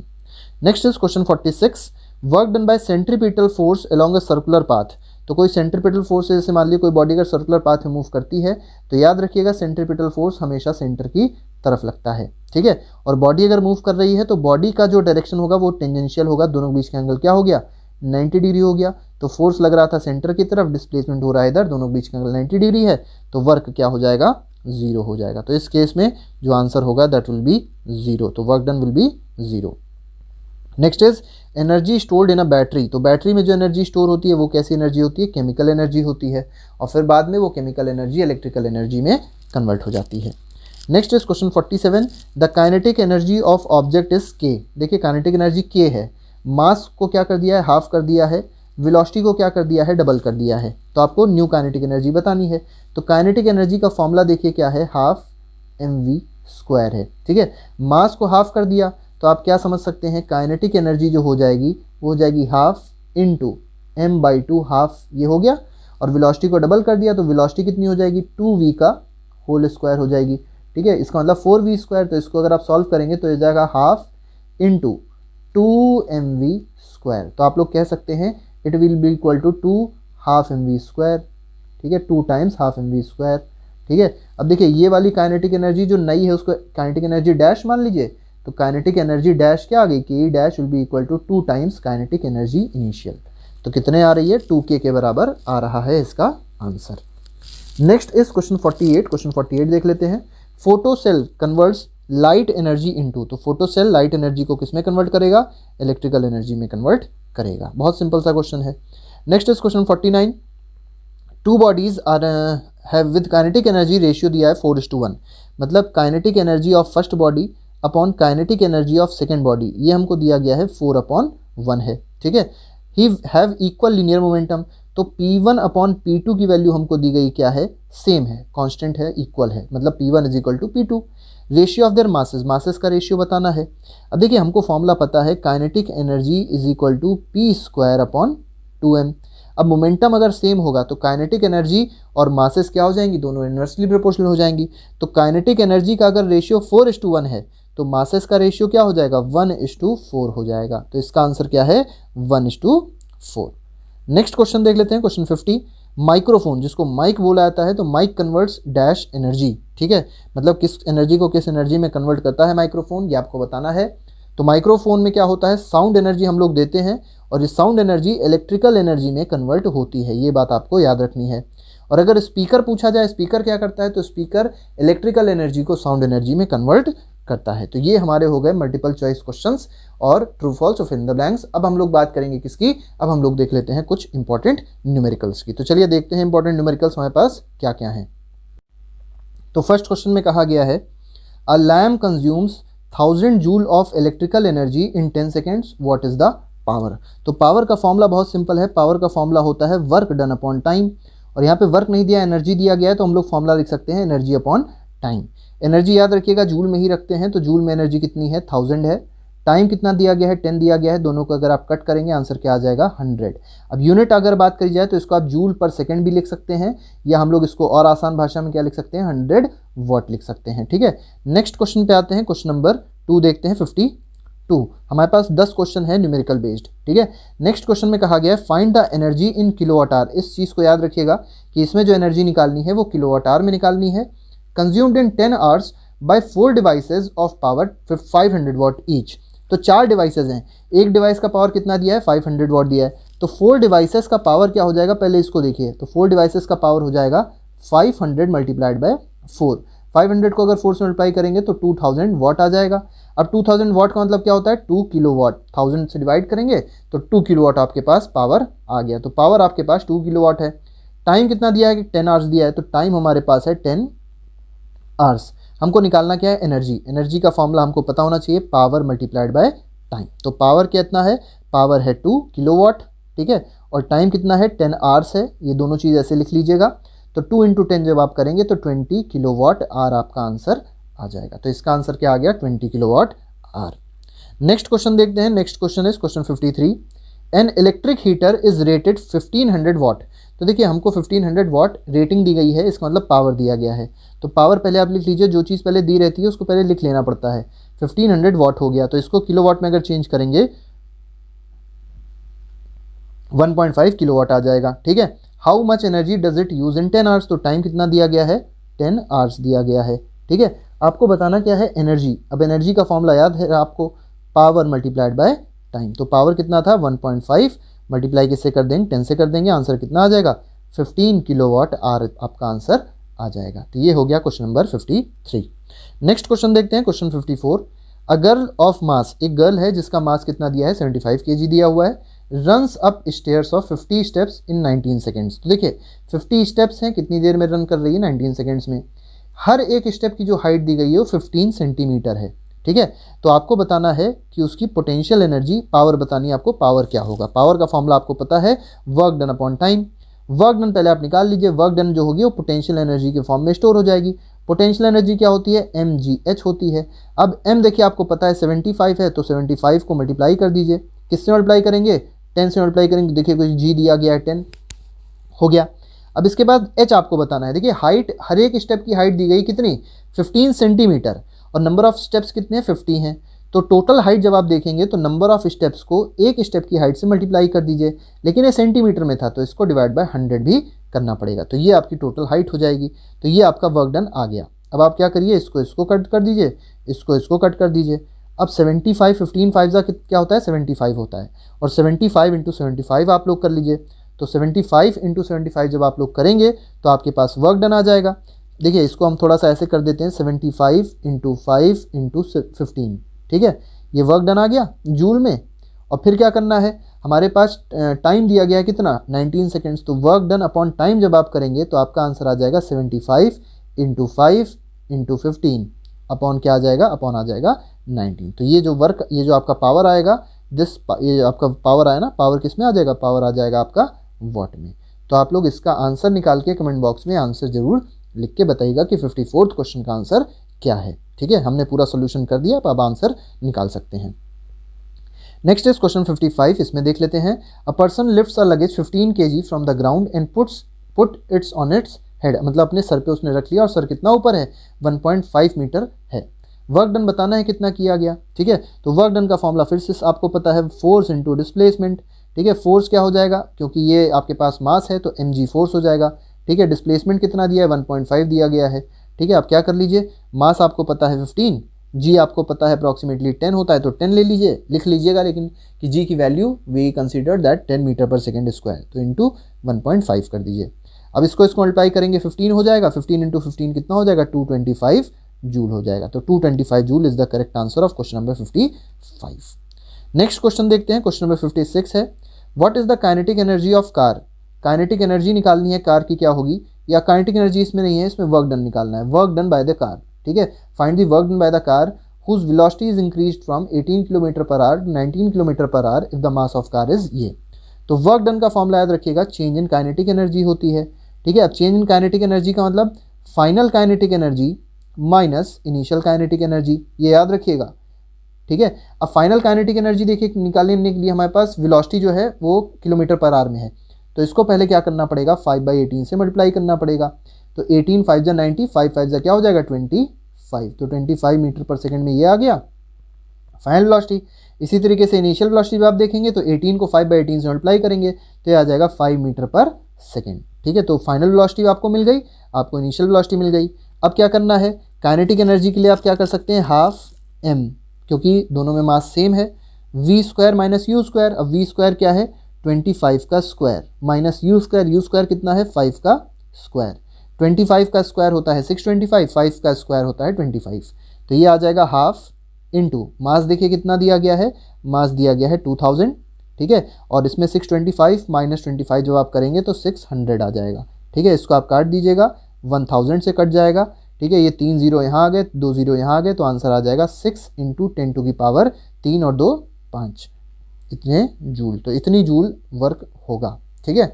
Next question पे आते हैं, नेक्स्ट क्वेश्चन देखते हैं, क्वेश्चन नंबर 57 है, the kinetic energy of object of मास ये इज 100 जूल। देखिए काइनेटिक एनर्जी जो इनिशियल दी गई है वो कितनी दी गई है, 100 जूल है। बहुत अच्छा क्वेश्चन है, बहुत ध्यान से समझिएगा। What will be the kinetic energy when its velocity is doubled. अब आपको पता है काइनेटिक एनर्जी जो होती है उसका फॉर्मूला होता है हाफ mv स्क्वायर, मतलब v के स्क्वायर के डायरेक्टली प्रोपोर्शनल है। अब देखिए वेलोसिटी को डबल कर दिया गया, जब वेलोसिटी को डबल करेंगे तो काइनेटिक एनर्जी कितने टाइम्स बढ़ेगी, 2 का स्क्वायर मतलब 4 टाइम्स हो जाएगी काइनेटिक एनर्जी, ठीक है। तो पहले अगर काइनेटिक एनर्जी 100 जूल थी तो अब कितनी हो जाएगी, तो अब न्यू काइनेटिक एनर्जी हो जाएगी 400 जूल, ठीक है। और थर्ड में क्या कहा गया है, what will be the kinetic energy when its velocity is increased 3 times. अगर वेलोसिटी को 3 टाइम्स इंक्रीज कर दिया तब देखिए क्या हो जाएगा, अगर 3 टाइम्स इंक्रीज कर देंगे वेलोसिटी को तो अभी यहाँ पे जो 2 टाइम्स रखा था यहाँ पे 3 टाइम्स कर दीजिए, मतलब 3 टाइम्स हो गई वेलोसिटी, ऐसे मानिए 3 टाइम्स इंक्रीज करने का मतलब समझिए, अगर वेलोसिटी v है ठीक है, तो यहाँ पे 3 टाइम्स कहने का मतलब ये है कि वेलोसिटी को 3 टाइम्स कर दिया गया है, ठीक है। लेकिन अगर आपसे कहा जाता है इंक्रीज हुई 3 टाइम्स, तो पहले अगर वेलोसिटी 3 थी, 3v आप बढ़ा दीजिए तो कितनी हो जाएगी, 4v हो जाएगी। दोनों तरीके से आप क्वेश्चन को समझ सकते हैं, ठीक है। तो अगर वेलोसिटी को 3 टाइम्स इंक्रीज किया जा रहा है, तो 3 टाइम्स इंक्रीज करने का मतलब क्या हो गया कि पहले अगर वेलोसिटी v थी तो अब क्या हो जाएगी, 4v हो जाएगी, क्योंकि v में हमने 3 टाइम्स वेलोसिटी को इंक्रीज कर दिया, ठीक है। तो अगर 4v हो गई तो कितना टाइम्स हो जाएगा, 16 टाइम्स हो जाएगी काइनेटिक एनर्जी, ठीक है। लेकिन अगर आप इसको दूसरे तरीके से देख रहे हैं, वेलोसिटी बिकम्स 3 टाइम्स अगर होता, velocity becomes 3 times the initial, तब आप अगर देखते काइनेटिक एनर्जी नई क्या हो जाती, तब काइनेटिक एनर्जी हो जाती 9 टाइम्स। तो आंसर क्या आया था, 9 इंटू 100 आया था, इसका मतलब 900, ठीक है। दोनों तरीके से आपसे क्वेश्चन पूछा जा सकता है, आप थोड़ी सी लैंग्वेज इसको समझिएगा। Next is find the potential energy of the object of mass 15 kg when it is at a height of this above the ground. आपको जी की वैल्यू दे दी, बहुत सिंपल काम है। देखिए पोटेंशियल एनर्जी का आपको फॉर्मूला पता है, m इंटू जी इंटू एच। आपको m पता है कितना है, 15 है, g आपको पता है कितना है, 9.8 है, h आपको पता है मीटर में दिया है, बिल्कुल सही है, 5.5 है। आप तीनों को मल्टीप्लाई कर लीजिए, आपको पोटेंशियल एनर्जी आ जाएगी, और यूनिट याद रखिएगा, joule is the unit. Next question देखते हैं, क्वेश्चन 59 है। इसमें कहा गया an object of mass 15 kg is at a certain height above the ground. तो देखिए यहाँ पे हमको मास दे दिया गया है, पोटेंशियल एनर्जी दे दी गई 520 जूल, ठीक है। तो पोटेंशियल एनर्जी का फॉर्मूला लगना है, निकालना क्या है इसमें, हमको हाइट निकालनी। तो पोटेंशियल एनर्जी फॉर्मूला लगा लीजिए mgh, ठीक है। पोटेंशियल एनर्जी दी गई है 520 जूल, मास हमको दिया गया है 15, ठीक है। जी हमको कितना दिया गया है, जी हमको दिया गया है 9.8, और h कितना दिया है, h हम लोग को निकालना है। तो जब h की वैल्यू निकालेंगे तो ये और ये दोनों डिनोमिनेटर में आ जाएंगे, तो आ जाएगा 520 अपॉन 15 इंटू 9.8। तो इस तरीके से अब आप हाइट निकाल सकते हैं। तो हाइट आप लोग निकाल लीजिए, और इसका आंसर भी आप लोग समझ जाएंगे। तो इसका अगर आप आंसर देखेंगे तो इसका आंसर आ जाएगा 3.53 मीटर, ठीक है। तो डिवाइड कर लीजिएगा, आंसर 3.53 मीटर आपका भी आना चाहिए। नेक्स्ट क्वेश्चन देख लेते हैं, और आज का हमारा आखिरी क्वेश्चन है। इसमें कहा गया है 2 बॉयज ईच वेट, ठीक है, each of weight 350 climb up a rope. यहाँ पे देखिए वेट दिया गया है 350 न्यूटन, मान लीजिए इसको, दोनों का वेट, दोनों बच्चे का वेट जो है 350 न्यूटन है। Climb up a rope through a height of 12 metre. We name boy A and boy B, ठीक है। दो बच्चे हैं, जैसे मान लीजिए एक बॉय ए है, इसको ए मान लीजिए, दूसरा बॉय है बी। दोनों का वेट सेम है। अब आपको कहा गया है कि दोनों किस हाइट तक क्लाइंब कर रहे हैं, 12 मीटर तक क्लाइंब कर रहे हैं। एक ने 50 सेकेंड्स लिए, दूसरे ने 25 सेकेंड्स लिए। What is the power expanded by each boy. तो बहुत सिंपल सी बात है, पावर का फॉर्मूला होता है वर्क अपॉन टाइम। वर्क आप लोग को पता है mgh के बराबर हो जाएगा, ठीक है, अपॉन टाइम कर दीजिएगा। mg दोनों का सेम है, और mg कितना है, 350 न्यूटन हमने आपसे कहा, तो आप भी यहाँ पे 350 रख दीजिए। हाइट कितनी दी गई है, हाइट 12 दी गई है। और टाइम अगर देखेंगे तो फर्स्ट केस में टाइम कितना दिया गया है, 50 दिया गया है। तो फर्स्ट केस में अगर टाइम 50 दिया गया है, इसको आप निकालेंगे, 5 7 जा 35, 12 7 जा कितना हो जाएगा, 12 7 जा 84 यहाँ पे आ जाएगा, और वॉट में आंसर आ जाएगा। तो ये तो पावर पहले वाले बॉय का आया। दूसरे वाले बॉय का अगर पावर यहाँ पे निकालते हैं, सेकेंड बॉय का है, ठीक है। इसके लिए भी आप सेम काम कर सकते हैं, क्या, 350, अब क्योंकि हाइट भी दोनों की सेम है 12, टाइम दूसरे वाले ने कितना लिया है, 25 लिया है, ठीक है। तो अगर इसको सॉल्व करेंगे तो 5 5 जा 25 आएगा। यहाँ पे अगर आप देखेंगे तो 5 7 जा 35 और 0, यहाँ पे एक 0 भी होना चाहिए, नहीं 0 तो इसमें कट जाएगा, ठीक है, 0 की जरूरत यहाँ पे नहीं है। अब इसके बाद देख लीजिए, तो 12 7 जा 84, तो आ जाएगा 840 अपॉन क्या आ जाएगा, 5 आ जाएगा। तो इसको अगर आप सॉल्व करेंगे तो आपका आंसर आपको मिल जाएगा 5 1 जा 5, और ये हो जाएगा 34, 5 6 जा 30, और 5 8 जा 40। तो 168 वॉट इसमें पावर आ जाएगा। तो फर्स्ट पर्सन का जो पावर आया वो 84 वाट आया, सेकंड पर्सन का जो पावर आ रहा है वो 168 वाट आ रहा है। इसका मतलब सेकंड पर्सन ज़्यादा पावरफुल होगा, और जो फर्स्ट पर्सन है वो थोड़ा सा कम पावरफुल है, क्योंकि उसका पावर कम है, ठीक है। तो आज के लिए फिलहाल इतना ही रखते हैं। हमने जो क्वेश्चंस डिस्कस किए बहुत ज़्यादा इंपॉर्टेंट है। Force of 7 Newton acts on an object the displacement is से 8 मीटर। देखिए एक ऑब्जेक्ट है, ठीक है, ये एक ऑब्जेक्ट है, उस पर फोर्स लग रहा है कितने का, फोर्स इज 7 न्यूटन, ठीक है। फोर्स आप लिख लीजिए 7 न्यूटन है, डिस्प्लेसमेंट कितना है, 8 मीटर है, ठीक है। अब क्वेश्चन में आप देख सकते हैं जिस डायरेक्शन में फोर्स लग रहा है उसी डायरेक्शन में डिस्प्लेसमेंट भी हो रहा है। आपको बताना क्या है, आपको बताना इस क्वेश्चन में ये है, let us take that the force, ये हो गया, what is the work done in this case. तो वर्क डन आपको बताना है इसमें क्या होगा। तो देखिए वर्क डन बहुत सिंपल सा है। वर्क डन क्या हो जाएगा इसमें, वर्क डन का फॉर्मूला आप लोग को पता होना चाहिए। वर्क डन का फॉर्मूला होता है force into displacement. Work done का फॉर्मूला क्या होता है, work is equal to force into displacement. और फोर्स इंटू डिस्प्लेसमेंट जैसे ही आप करेंगे आपका आंसर क्या आ जाएगा, 7 इंटू 8 मीन 7 8 ज़ा 56। यूनिट आप न्यूटन मीटर भी लिख सकते हैं, और आप चाहें तो यूनिट की जगह पे आप जूल भी लिख सकते हैं। ठीक है। अब अगर मान लीजिए क्वेश्चन थोड़ा सा उल्टा होता, क्वेश्चन में क्या कह दिया जाता, क्वेश्चन में कहा जाता कि एक फ्रिक्शन फोर्स है 7 न्यूटन का जो अपोजिट डायरेक्शन में लग रहा है, जिसकी वजह से डिस्प्लेसमेंट जो बॉडी का हो रहा है 8 मीटर हो रहा है। इस केस में आप देखेंगे क्या होता, फोर्स अपोजिट डायरेक्शन में हो गया, डिस्प्लेसमेंट इधर की हो रहा है, दोनों डायरेक्शन अपोजिट हो गई, दोनों के बीच का एंगल कितना हो गया, 180 डिग्री हो गया। तो इस केस में जो वर्क होगा वो क्या होगा, निगेटिव होगा। तो निगेटिव वर्क के लिए कंडीशन याद रखिएगा कि दोनों फोर्स और डिस्प्लेसमेंट के बीच का जो एंगल होता है that is equal to 180 degree. ठीक है। और मान लीजिए, अगर मान लीजिए आपसे कहा जाए इसी में, अगर मान लीजिए ये वाले फोर्स की बात ना करते, फोर्स ऑफ ग्रेविटी की बात करते, mg की बात करते कि इसने कितना काम किया, फोर्स ऑफ ग्रेविटी ने कितना काम किया, तो फोर्स ऑफ ग्रेविटी लग रही है नीचे, डिस्प्लेसमेंट हो रहा है आगे, दोनों के बीच का एंगल क्या है, 90 डिग्री है। जब भी angle between force and displacement 90 degree होगा तो याद रखिएगा वर्क डन क्या हो जाएगा, जीरो हो जाएगा। तो तीनों कंडीशन पता होनी चाहिए आपको कि पॉजिटिव वर्क डन कब होता है, निगेटिव वर्क डन कब होता है, और जीरो वर्क डन कब होता है। तीनों कंडीशन आप लोग को पता होनी चाहिए। नेक्स्ट क्वेश्चन पे आएंगे, क्वेश्चन नंबर 1। यहाँ पे दूसरा क्वेश्चन है, इन टेक्स्ट के भी चल रहे हैं। When do we say that work is done. देखिए वर्क कब होता है, जब किसी बॉडी पे कोई फोर्स लग रहा हो और बॉडी क्या हो रही हो, डिस्प्लेस हो रही हो in the direction of force. ठीक है। When a force is acting on the body and body gets displace then the work is said to be done. ठीक है। और अगर मान लीजिए आपसे कहा गया when the work is said to be zero, work zero कब होता है, तो बॉडी पे फोर्स तो लगा, a force is acting on the body but the body is not displaced from its position. ठीक है। बॉडी का डिस्प्लेसमेंट क्या है, जीरो है, then the work is said to be zero. तो इस दोनों डेफिनेशन आप लोगों को पता होनी चाहिए कि वर्क डन होता कब है और वर्क डन कब नहीं होता है। ठीक है। नेक्स्ट पे आएंगे, नेक्स्ट क्वेश्चन देखेंगे, question number 2। Right the expression for work done when a force is acting on an object in the direction of displacement. देखिए आपको वर्क डन बताना है और किस केस में बताना है कि फोर्स भी लग रहा हो, डिस्प्लेसमेंट भी हो रहा हो in the direction of force. तो फॉर्मूला याद रखिए, फोर्स इंटू डिस्प्लेसमेंट इसका फॉर्मूला हो जाएगा। अब मान लीजिए क्वेश्चन में कहा जाए, क्वेश्चन में यहां पे देखिए कहा गया in the direction of force, मान लिया क्वेश्चन में कहा गया opposite to the direction of force, इसका मतलब फोर्स इधर की ओर लगा और डिस्प्लेसमेंट अपोजिट इस डायरेक्शन में हुआ। अब मान लीजिए आपसे कहा जाता है कि वर्क का आपको एक्सप्रेशन बताना है कि वर्क का एक्सप्रेशन क्या होगा, मींस वर्क का फॉर्मूला क्या होगा। अच्छा एक्सप्रेशन से आप लोग कंफ्यूज मत होइएगा, एक्सप्रेशन का मतलब होता है फॉर्मूला। तो इस केस में जो वर्क का फॉर्मूला हो जाएगा वो हो जाएगा माइनस फोर्स इंटू डिस्प्लेसमेंट। ठीक है। दोनों बातें आप लोग को पता होनी चाहिए। नेक्स्ट क्वेश्चन पे आते हैं, 1 जूल वर्क पूछा गया है कि what is 1 joule of work. तो 1 जूल का पहले फॉर्मूला समझिए। वर्क का पहले फॉर्मूला क्या होता है, वर्क का फॉर्मूला होता है फोर्स इंटू डिस्प्लेसमेंट। ठीक है। अब फोर्स इंटू डिस्प्लेसमेंट है। अब वर्क 1 जूल कब होगा, बहुत सिंपल है, वर्क 1 जूल तब होगा जब फोर्स कितना हो, 1 न्यूटन का हो, डिस्प्लेसमेंट कितना हो, 1 मीटर का हो। इसका मतलब 1 न्यूटन का फोर्स अगर किसी बॉडी पे लगा और बॉडी कितनी डिस्प्लेस कर गई, 1 मीटर डिस्प्लेस कर गई, means if a force of 1 newton is acting on the body and body gets displaced by 1 metre then the work done by the body is said to be 1 joule. ठीक है। इस तरीके से 1 joule आप लोग ने डिफाइन कर दिया। ठीक है। और क्या 1 जूल डिफाइन किया, 1 जूल वर्क डिफाइन किया, याद रखिए।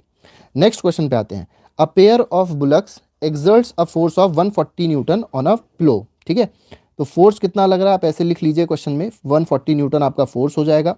The field is been ploughed 15 metre long, मतलब जो प्लो हो रही है फील्ड वो कितने मीटर लॉन्ग है, तो डिस्प्लेसमेंट कितना किया जा रहा है, 15 मीटर किया जा रहा है। क्वेश्चन में कहा गया what is the work done in the ploughing the length of the field. तो आपको बताना है कितना डिस्प्लेसमेंट, कितना वर्क डन होगा। तो वर्क डन का फॉर्मूला फिर से लिख लीजिए, फोर्स इंटू डिस्प्लेसमेंट फॉर्मूला हो जाएगा। ठीक है। और फोर्स इंटू डिस्प्लेसमेंट जब आप करेंगे तो 140 इंटू 15 हो जाएगा। जल्दी बच्चे बताएं इसका आंसर क्या होगा, जल्दी बताएं, जल्दी बताएं इसका आंसर क्या होगा। ठीक है। इसका आंसर बताएं।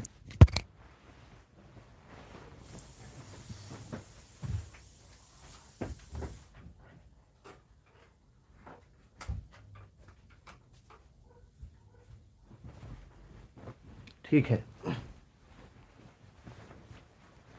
चलिए ठीक है, तो 15 इंटू 14 आप लोग कर लीजिए। 14 इंटू 15 कितना होता है, तो ये 210 होगा और एक जीरो और बढ़ा दिए तो 2100 हो जाएगा इसका आंसर। ठीक है। तो इसका आंसर है 2100 जूल। ठीक है। आंसर हो जाएगा 2100 जूल। ठीक है। वेरी गुड बेटा। नेक्स्ट क्वेश्चन पे आएंगे, क्वेश्चन नंबर फिर से 1 देखते हैं। ये एक और इंटेक्स्ट का क्वेश्चन है। इसमें कहा गया what is the kinetic energy of the object. अब यहाँ पर काइनेटिक एनर्जी किसकी बतानी है, ऑफ एन ऑब्जेक्ट, मतलब किस ऑब्जेक्ट की। तो एक ऑब्जेक्ट है जिसका मास मान लीजिए m है और उसकी वेलोसिटी है v। अब इस बॉडी की काइनेटिक एनर्जी क्या हो जाएगी, फॉर्मूला आप यूज कर लीजिए, हाफ mv स्क्वायर हो जाएगी। तो half mv square is the kinetic energy of the object. तो इसका आंसर हो जाएगा half mv square. Next question में बोला गया, अच्छा यहाँ पर एक्सप्रेशन बोला गया, एक्सप्रेशन आपका हो जाएगा हाफ mv स्क्वायर, लेकिन पूछा गया काइनेटिक एनर्जी होती क्या है। तो आप कहेंगे energy of a body, energy of a body, ठीक है, ड्यू टू मोशन, याद रखिएगा, energy of a body due to motion, ठीक है। तो मोशन की वजह से जो एनर्जी होती है that is called kinetic energy. Formula होता है हाफ mv स्क्वायर, ठीक है।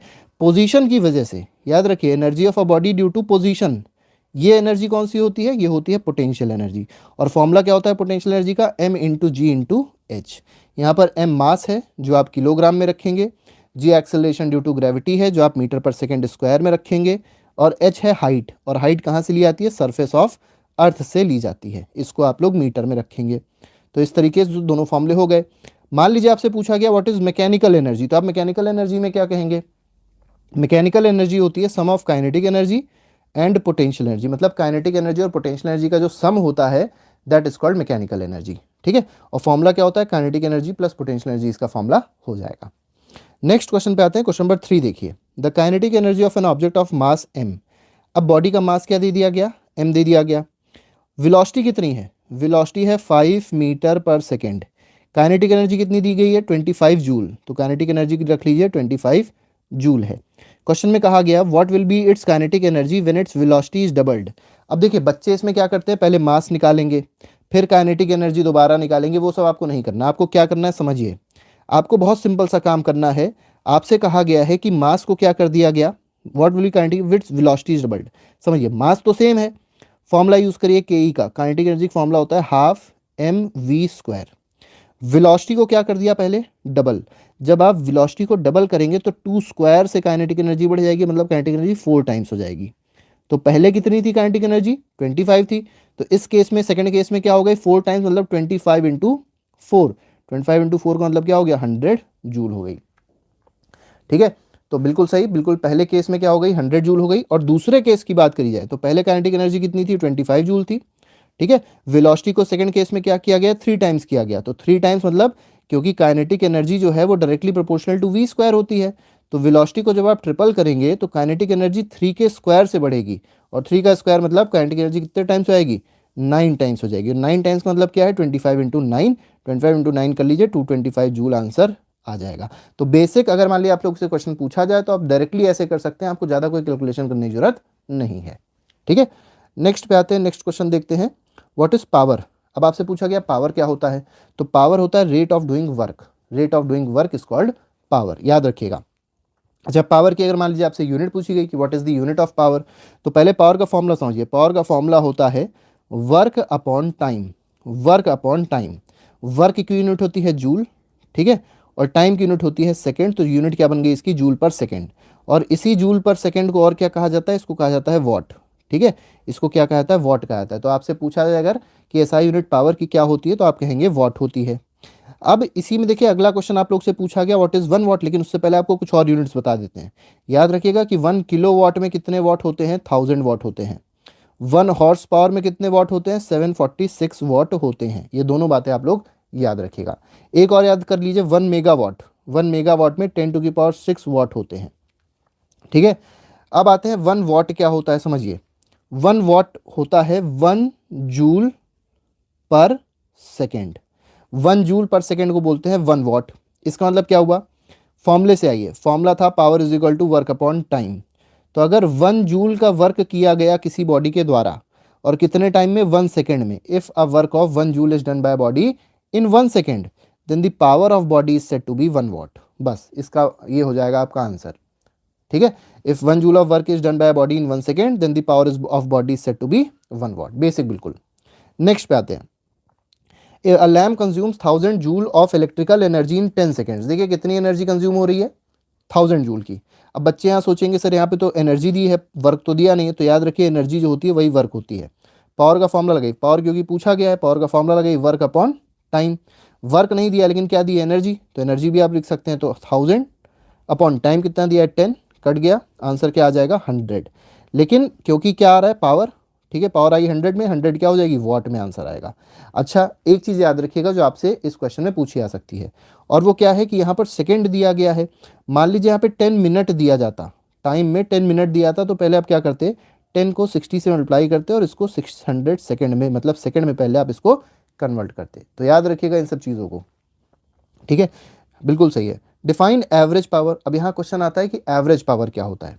तो देखिए एवरेज पावर का फॉर्मूला बहुत सिंपल है, एवरेज पावर का मतलब होता है टोटल वर्क, ठीक है, total work done upon total time taken, ठीक है, टोटल टाइम टेकन। तो आप सीधे सीधे इसमें कहेंगे the ratio of total work done to the total time taken is called average power, ठीक है।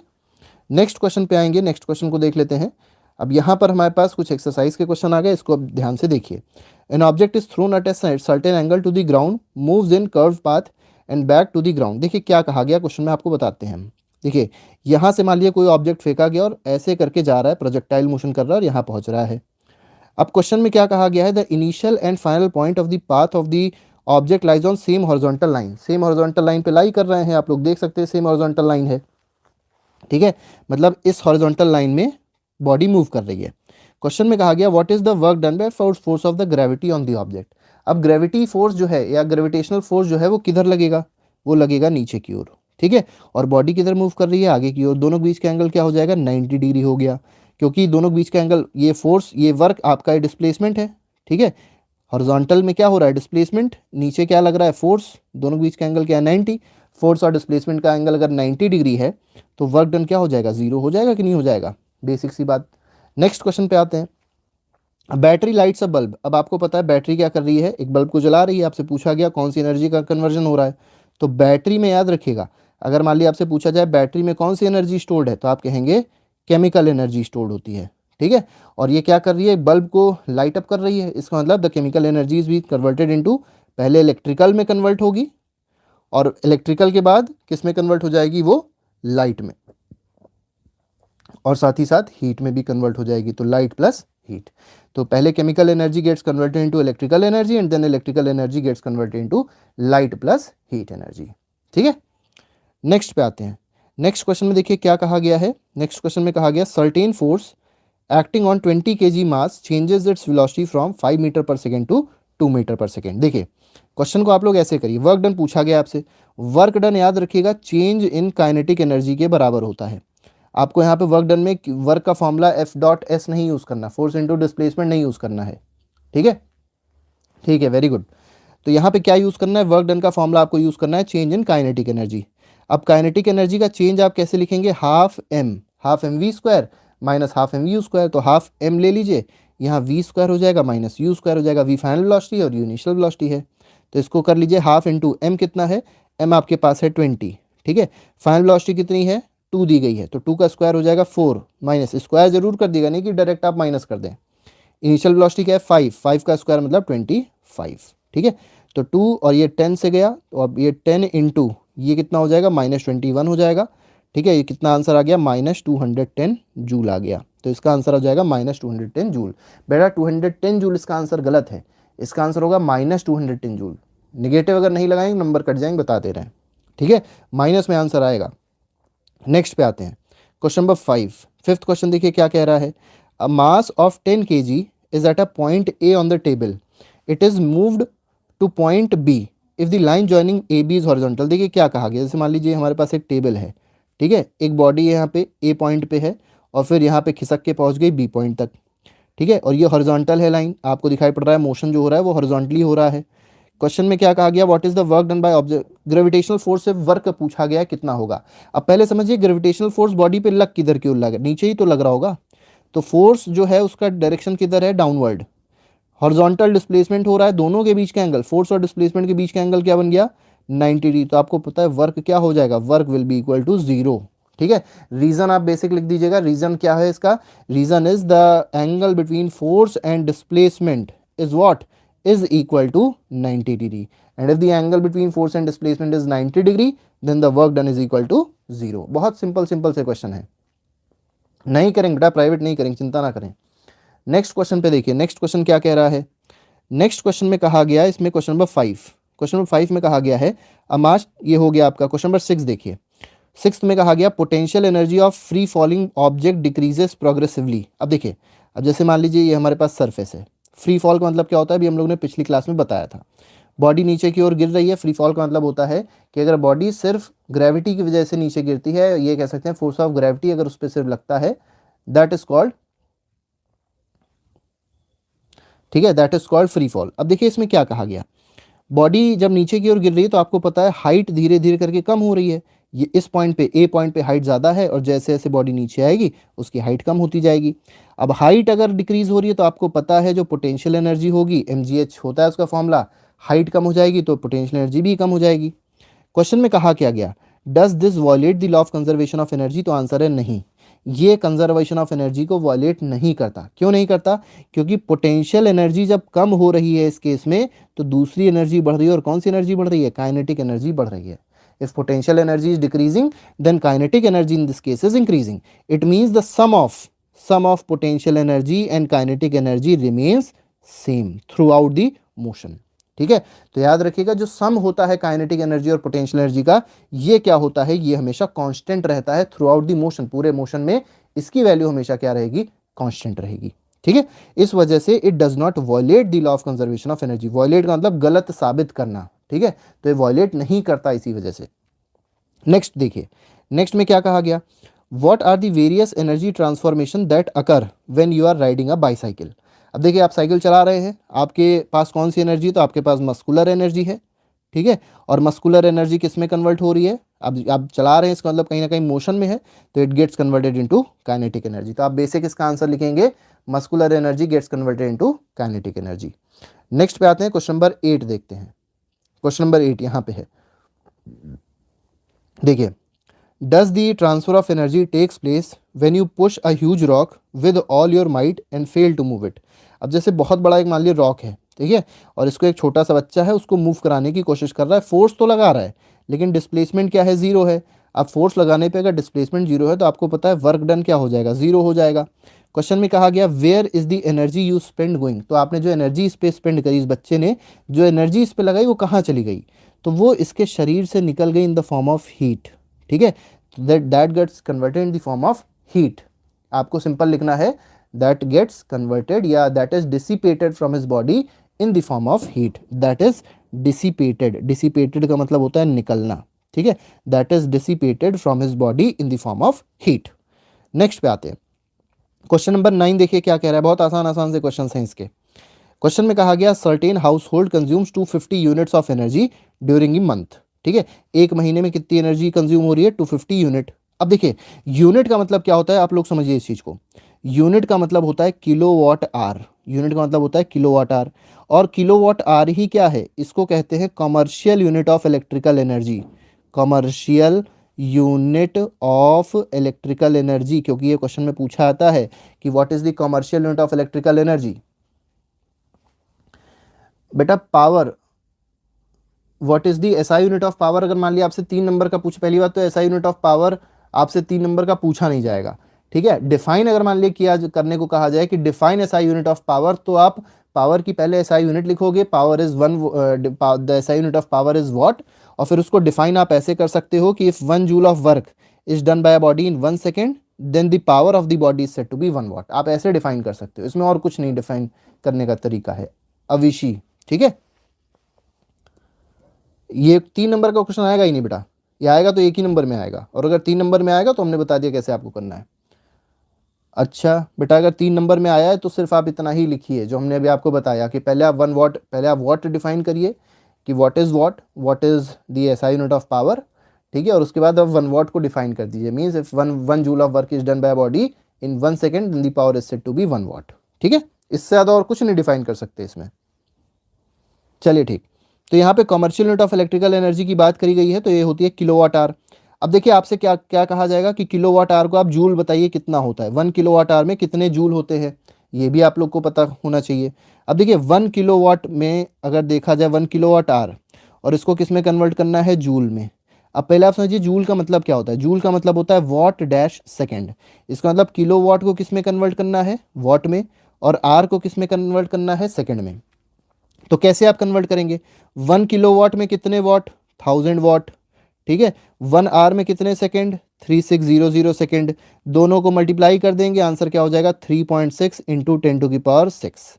इसका मतलब ये हुआ कि 1 किलोवाट आवर में कितने जूल होते हैं, 3.6 इंटू 10⁶ जूल होते हैं, ठीक है। ये आपका आंसर है। लेकिन क्वेश्चन में आपसे नहीं पूछा गया, क्वेश्चन में क्या कहा गया था, 250 यूनिट एनर्जी है, तो 250 यूनिट एनर्जी है मतलब 250 किलोवाट आवर एनर्जी है, और इसको किस में कन्वर्ट करना है, जूल में कन्वर्ट करना है। बहुत आसान है, आप क्या करिए, सीधे 250 को मल्टीप्लाई कर दीजिए किससे, 3.6 इंटू 10⁶। और एक बच्चे ने आंसर भी दे दिया था पहले, 9 इंटू 10⁸ जूल इसका आंसर हो जाएगा, और यही आंसर इसका सही है, ठीक है। तो इस तरीके से हम लोग आसानी से कन्वर्जन कर सकते हैं, ठीक है बेटा। नेक्स्ट क्वेश्चन पे आते हैं। नेक्स्ट क्वेश्चन को देखिए, question number 10, an object of mass 40 kg is raised to a height of 5 metre from the above the ground. देखिए एक बॉडी है, इस बॉडी को यहाँ लेके चले गए, कितनी हाइट पे, 5 मीटर हाइट तक लेके चले गए। बॉडी का मास आपको दिया है 40 kg, ठीक है। आप डायग्राम जरूर बना लिया करिए। What is it's potential energy. अब देखिए पोटेंशियल एनर्जी क्या होती है, पोटेंशियल एनर्जी फॉर्मूला यूज करिए, mgh। मास कितना है, मास है 5, मास है 40, ठीक है, मास है 40 इंटू जी कितना है, जी है 10, और हाइट कितनी है 5, तो 40 इंटू 10 हो जाएगा 400, 400 इंटू 5 कितना हो जाएगा, 400 मल्टीप्लाइड बाय 5, 5 4 ज़ा 20, 0 0, तो 2000 जूल हो जाएगा इसका आंसर। या किलो जूल में कन्वर्ट करना हो तो आप इसको 2 किलो जूल कर लीजिए, ये आपकी पोटेंशियल एनर्जी हो जाएगी इस पॉइंट पे, हाईएस्ट पॉइंट पे, ठीक है। सेकेंड पार्ट में देखिए क्या कहा गया, सेकेंड पार्ट अब देख लेते हैं, सेकेंड पार्ट में क्या कहा गया, इसको हटा देते हैं, ठीक है। अब सेकेंड पार्ट देखिए क्या कह रहा है, सेकेंड पार्ट कह रहा है if the object is allowed to fall. अब समझिए बहुत अच्छा क्वेश्चन है ये, ठीक है। अब देखिए इसके बाद क्या है, जैसे मान लीजिए बॉडी थी, अभी तक ये हाइट 5 मीटर पे थी, अब इसको आधे डिस्टेंस तक ले आए, मतलब ये बॉडी यहां तक पहुंच चुकी है, 2.5 मीटर तक ये पहुंच गई, ठीक। आपसे क्या कहा गया, if the body is allowed to fall find its kinetic energy when it is halfway down. मतलब जब ये बीच में पहुंच गई, बीच रास्ते में पहुंच गई, तो आपको बताना है कि इसकी काइनेटिक एनर्जी क्या होगी। समझिएगा इस पॉइंट पे, बीच वाले पॉइंट पे अगर आपसे पूछा जाए पोटेंशियल एनर्जी क्या होगी, तो आप कहेंगे mgh हो जाएगी, मास 40, जी 10, और हाइट अगर देखी जाए सरफेस से कितनी है, 2.5 है। आप सीधे सीधे मल्टीप्लाई कर दीजिए, कितना आ जाएगा, 1000 जूल आ जाएगा, ठीक है। 1000 जूल आपकी पोटेंशियल एनर्जी आ गई मिड पॉइंट पे। और जो टोटल एनर्जी हाईएस्ट पॉइंट पे थी, ठीक है, टोटल एनर्जी जो हाईएस्ट पॉइंट पे थी वो क्या थी, potential energy 2000 plus kinetic energy 0, ठीक। और वही आपकी एनर्जी इस पॉइंट बीच वाले पॉइंट पे भी होनी चाहिए, तो बीच वाले पॉइंट पे एनर्जी कितनी है, 1000 आपकी पोटेंशियल है प्लस काइनेटिक जो भी हो, तो 1000 प्लस काइनेटिक को आप किसके बराबर कर दीजिए, टोटल एनर्जी के, मतलब 2000 के आप बराबर कर दीजिए। तो इसको आप इधर भेज दीजिए, सब्ट्रैक्ट हो जाएगा, तो काइनेटिक एनर्जी आपकी कितनी आ जाएगी, 1000 जूल आपकी आ जाएगी, ठीक है। Law of conservation of energy यहाँ पे लगना है, 1000 जूल आपका आंसर आ जाएगा। नेक्स्ट पे आते हैं, what is the work done by the force of gravity on a satellite moving round the earth. अब देखिए बहुत अच्छा क्वेश्चन है, ये मान लीजिए आपकी अर्थ है और ये आपकी सैटेलाइट है, ऐसे आपकी मूव कर रही है। अब सैटेलाइट हमेशा फोर्स जो लगाएगी अर्थ पे वो सेंट्रीपिटल फोर्स होगा, और वो हमेशा अर्थ की तरफ लगेगा, तो फोर्स का डायरेक्शन ये है, और जो मोशन हो रहा है वो हमेशा टेंजेंशियल होता है। टेंजेंशियल मतलब इस डायरेक्शन में, यहाँ पहुंचेगा सैटेलाइट तो डायरेक्शन ये हो जाएगी, फोर्स ऐसे हो जाएगा, दोनों के बीच का एंगल हमेशा क्या बनेगा, 90 डिग्री बनेगा। और क्या, क्योंकि हमको पता है जब भी फोर्स और डिस्प्लेसमेंट के बीच का एंगल 90 डिग्री बनता है तो वर्क डन क्या होता है, 0 होता है। तो इस केस में वर्क डन क्या हो जाएगा, 0। तो आप लोग पहले तो ये लिखेंगे work done becomes equal to, work done is equal to 0। आपसे रीजन पूछा जाए व्हाट इज द रीजन, तो आप कहेंगे that angle between force and displacement is equal to what, 90 degree. तो ये इसका आंसर हो जाएगा। तो 11th क्वेश्चन का आंसर इस तरीके से आप लोग निकाल सकते हैं। बेटा देखिए जी की वैल्यू जो है, जी की वैल्यू बच्चा एक पूछ रहा है 9.8 रखी जाए कि 10 रखी जाए। हम आपको बता देते हैं, जैसे मान लिया कोई क्वेश्चन है, क्वेश्चन में आपसे कहा गया कि 9.8 रखो, तो इसका मतलब यही रखो। लेकिन मान लिया क्वेश्चन में कुछ नहीं दिया, तो अपने हिसाब से जो मन करे रख लो। 9.8 मन करे तो 9.8 रख लो, ना मन करे तो 10 रख लो, लेकिन इसके अलावा कुछ और ना रख लें तो गलत हो जाएगा। नेक्स्ट क्वेश्चन देखो बेटा, question number 12, can there be displacement of an object in the absence of any force acting on it. तो देखिए, अगर किसी बॉडी पे फोर्स नहीं एक्ट कर रहा है तो क्या बॉडी में डिस्प्लेसमेंट हो सकता है, क्वेश्चन ये पूछा गया है। बताइए जरा, बताइए सब लोग, क्या बॉडी में कोई डिस्प्लेसमेंट हो सकता है? अगर बॉडी पे कोई फोर्स ना एक्ट हो रहा हो, क्या डिस्प्लेसमेंट हो सकता है बॉडी में? और जरा उसका कोई रीज़न बताएं, मतलब कोई अगर ऐसा केस आप लोग को लगता है जिसमें हो सकता है तो आप वो केस बताइए, वो कौन सा केस है जिसमें डिस्प्लेसमेंट होगा, अगर बॉडी में कोई भी फोर्स नहीं है तब भी डिस्प्लेसमेंट होगा, ये आपको मेनली बताना है। मतलब बॉडी पे फोर्स तो नहीं लगा लेकिन डिस्प्लेसमेंट हो गया, क्या ऐसा हो सकता है? और अगर हो सकता है तो आप बताइए कैसे हो सकता है। ठीक है, थोड़ा सा हम रुकेंगे और बाकी लोग थोड़ा सा आंसर दें इसका, फिर देखते हैं क्या आंसर देते हैं सब लोग।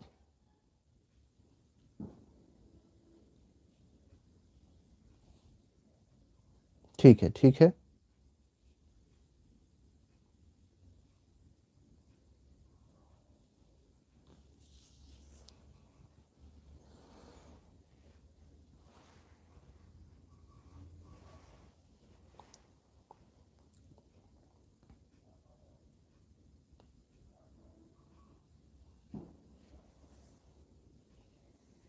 ठीक।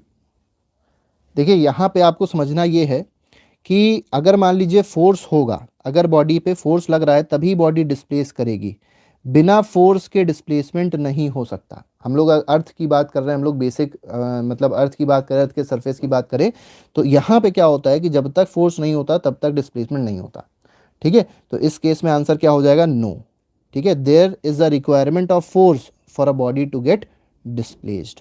ठीक है, याद रखिएगा इस चीज़ को। ठीक है, नेक्स्ट पे आते हैं, नेक्स्ट पे आते हैं यूनिफॉर्म वेलोसिटी।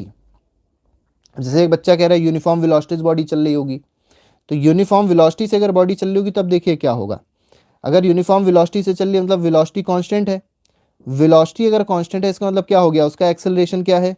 जीरो है। ये भी देखिए बात सही है, तो कहीं ना कहीं, ठीक है।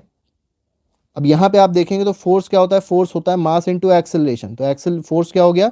फोर्स जीरो हो गया। लेकिन क्योंकि बॉडी में वेलोसिटी है तो बॉडी में अगर वेलोसिटी है तो बॉडी डिस्प्लेस हो जाएगी। तो बिल्कुल सही इन्होंने आंसर दिया है कि बॉडी में फोर्स के बिना भी डिस्प्लेसमेंट हो सकता है। तो इसका आंसर नो नहीं होगा, इसका आंसर यस होगा। और किस केस में? If a body is moving with uniform velocity, बिल्कुल सही है। If a body is moving with uniform velocity then displacement will be there. ठीक है, but the force will be equal to what? Zero. Very good. Next पे आते हैं, next question is question number 13। A person holds a bundle of hay over his head for 30 minutes and gets tired. देखिए अपनी जगह पे खड़ा हुआ है बच्चा, ठीक है, और वो अपने ऊपर कुछ लादे हुआ है। कितने मिनट तक? तो टाइम दिया गया 30 मिनट, इसका वैसे कोई काम नहीं है। क्वेश्चन में कहा गया वर्क डन क्या हुआ कि नहीं हुआ, तो वर्क डन कितना है? Work done is equal to zero.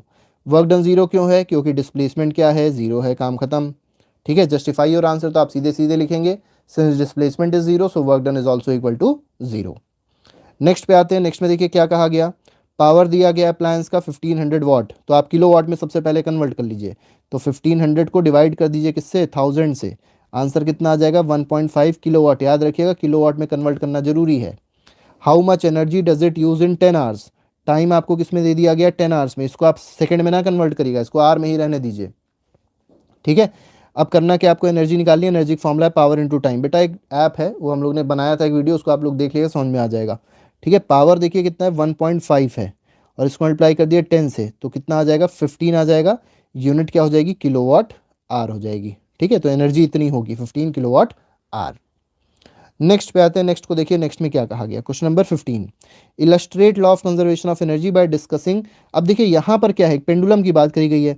अब पेंडुलम में आप समझिए कैसे law of conservation of energy apply होती है। पेंडुलम ऐसे करके लटका हुआ है आराम से, इसको कहते हैं बॉब। क्या कहते हैं इसको? बॉब कहते हैं। अब जब बॉब को आप उधर की ओर लेके गए, जैसे मान लिया बॉब यहाँ तक पहुंचा, तो इस पॉइंट पे जो इसके पास एनर्जी है वो है पोटेंशियल एनर्जी, और काइनेटिक एनर्जी इस पे क्या है? जीरो है। ठीक है, तो पूरी एनर्जी जो है दैट इज पोटेंशियल एनर्जी। तो टोटल एनर्जी जो इस बॉडी के पास होगी इस समय वो हो जाएगी पोटेंशियल एनर्जी के बराबर। इस पोजीशन को कहते हैं एक्सट्रीम पोजीशन। कैसी position? This is extreme position. ठीक है, ये जो है this is called mean position. अब होता क्या है, जब बॉडी एक्सट्रीम पोजीशन से मीन पोजीशन पे आती है तो होता क्या है, एक्सट्रीम पोजीशन पे जो टोटल पोटेंशियल एनर्जी थी वो कन्वर्ट हो जाती है इस पॉइंट के काइनेटिक एनर्जी में, क्योंकि मीन पोजीशन के केस में पोटेंशियल एनर्जी क्या हो जाती है, जीरो हो जाती है। और फिर ये बॉडी उधर की ओर पहुंच जाएगी तो फिर ये इसके पास कौन सी एनर्जी हो जाएगी, पोटेंशियल एनर्जी हो जाएगी, और काइनेटिक एनर्जी क्या हो जाएगी, जीरो हो जाएगी।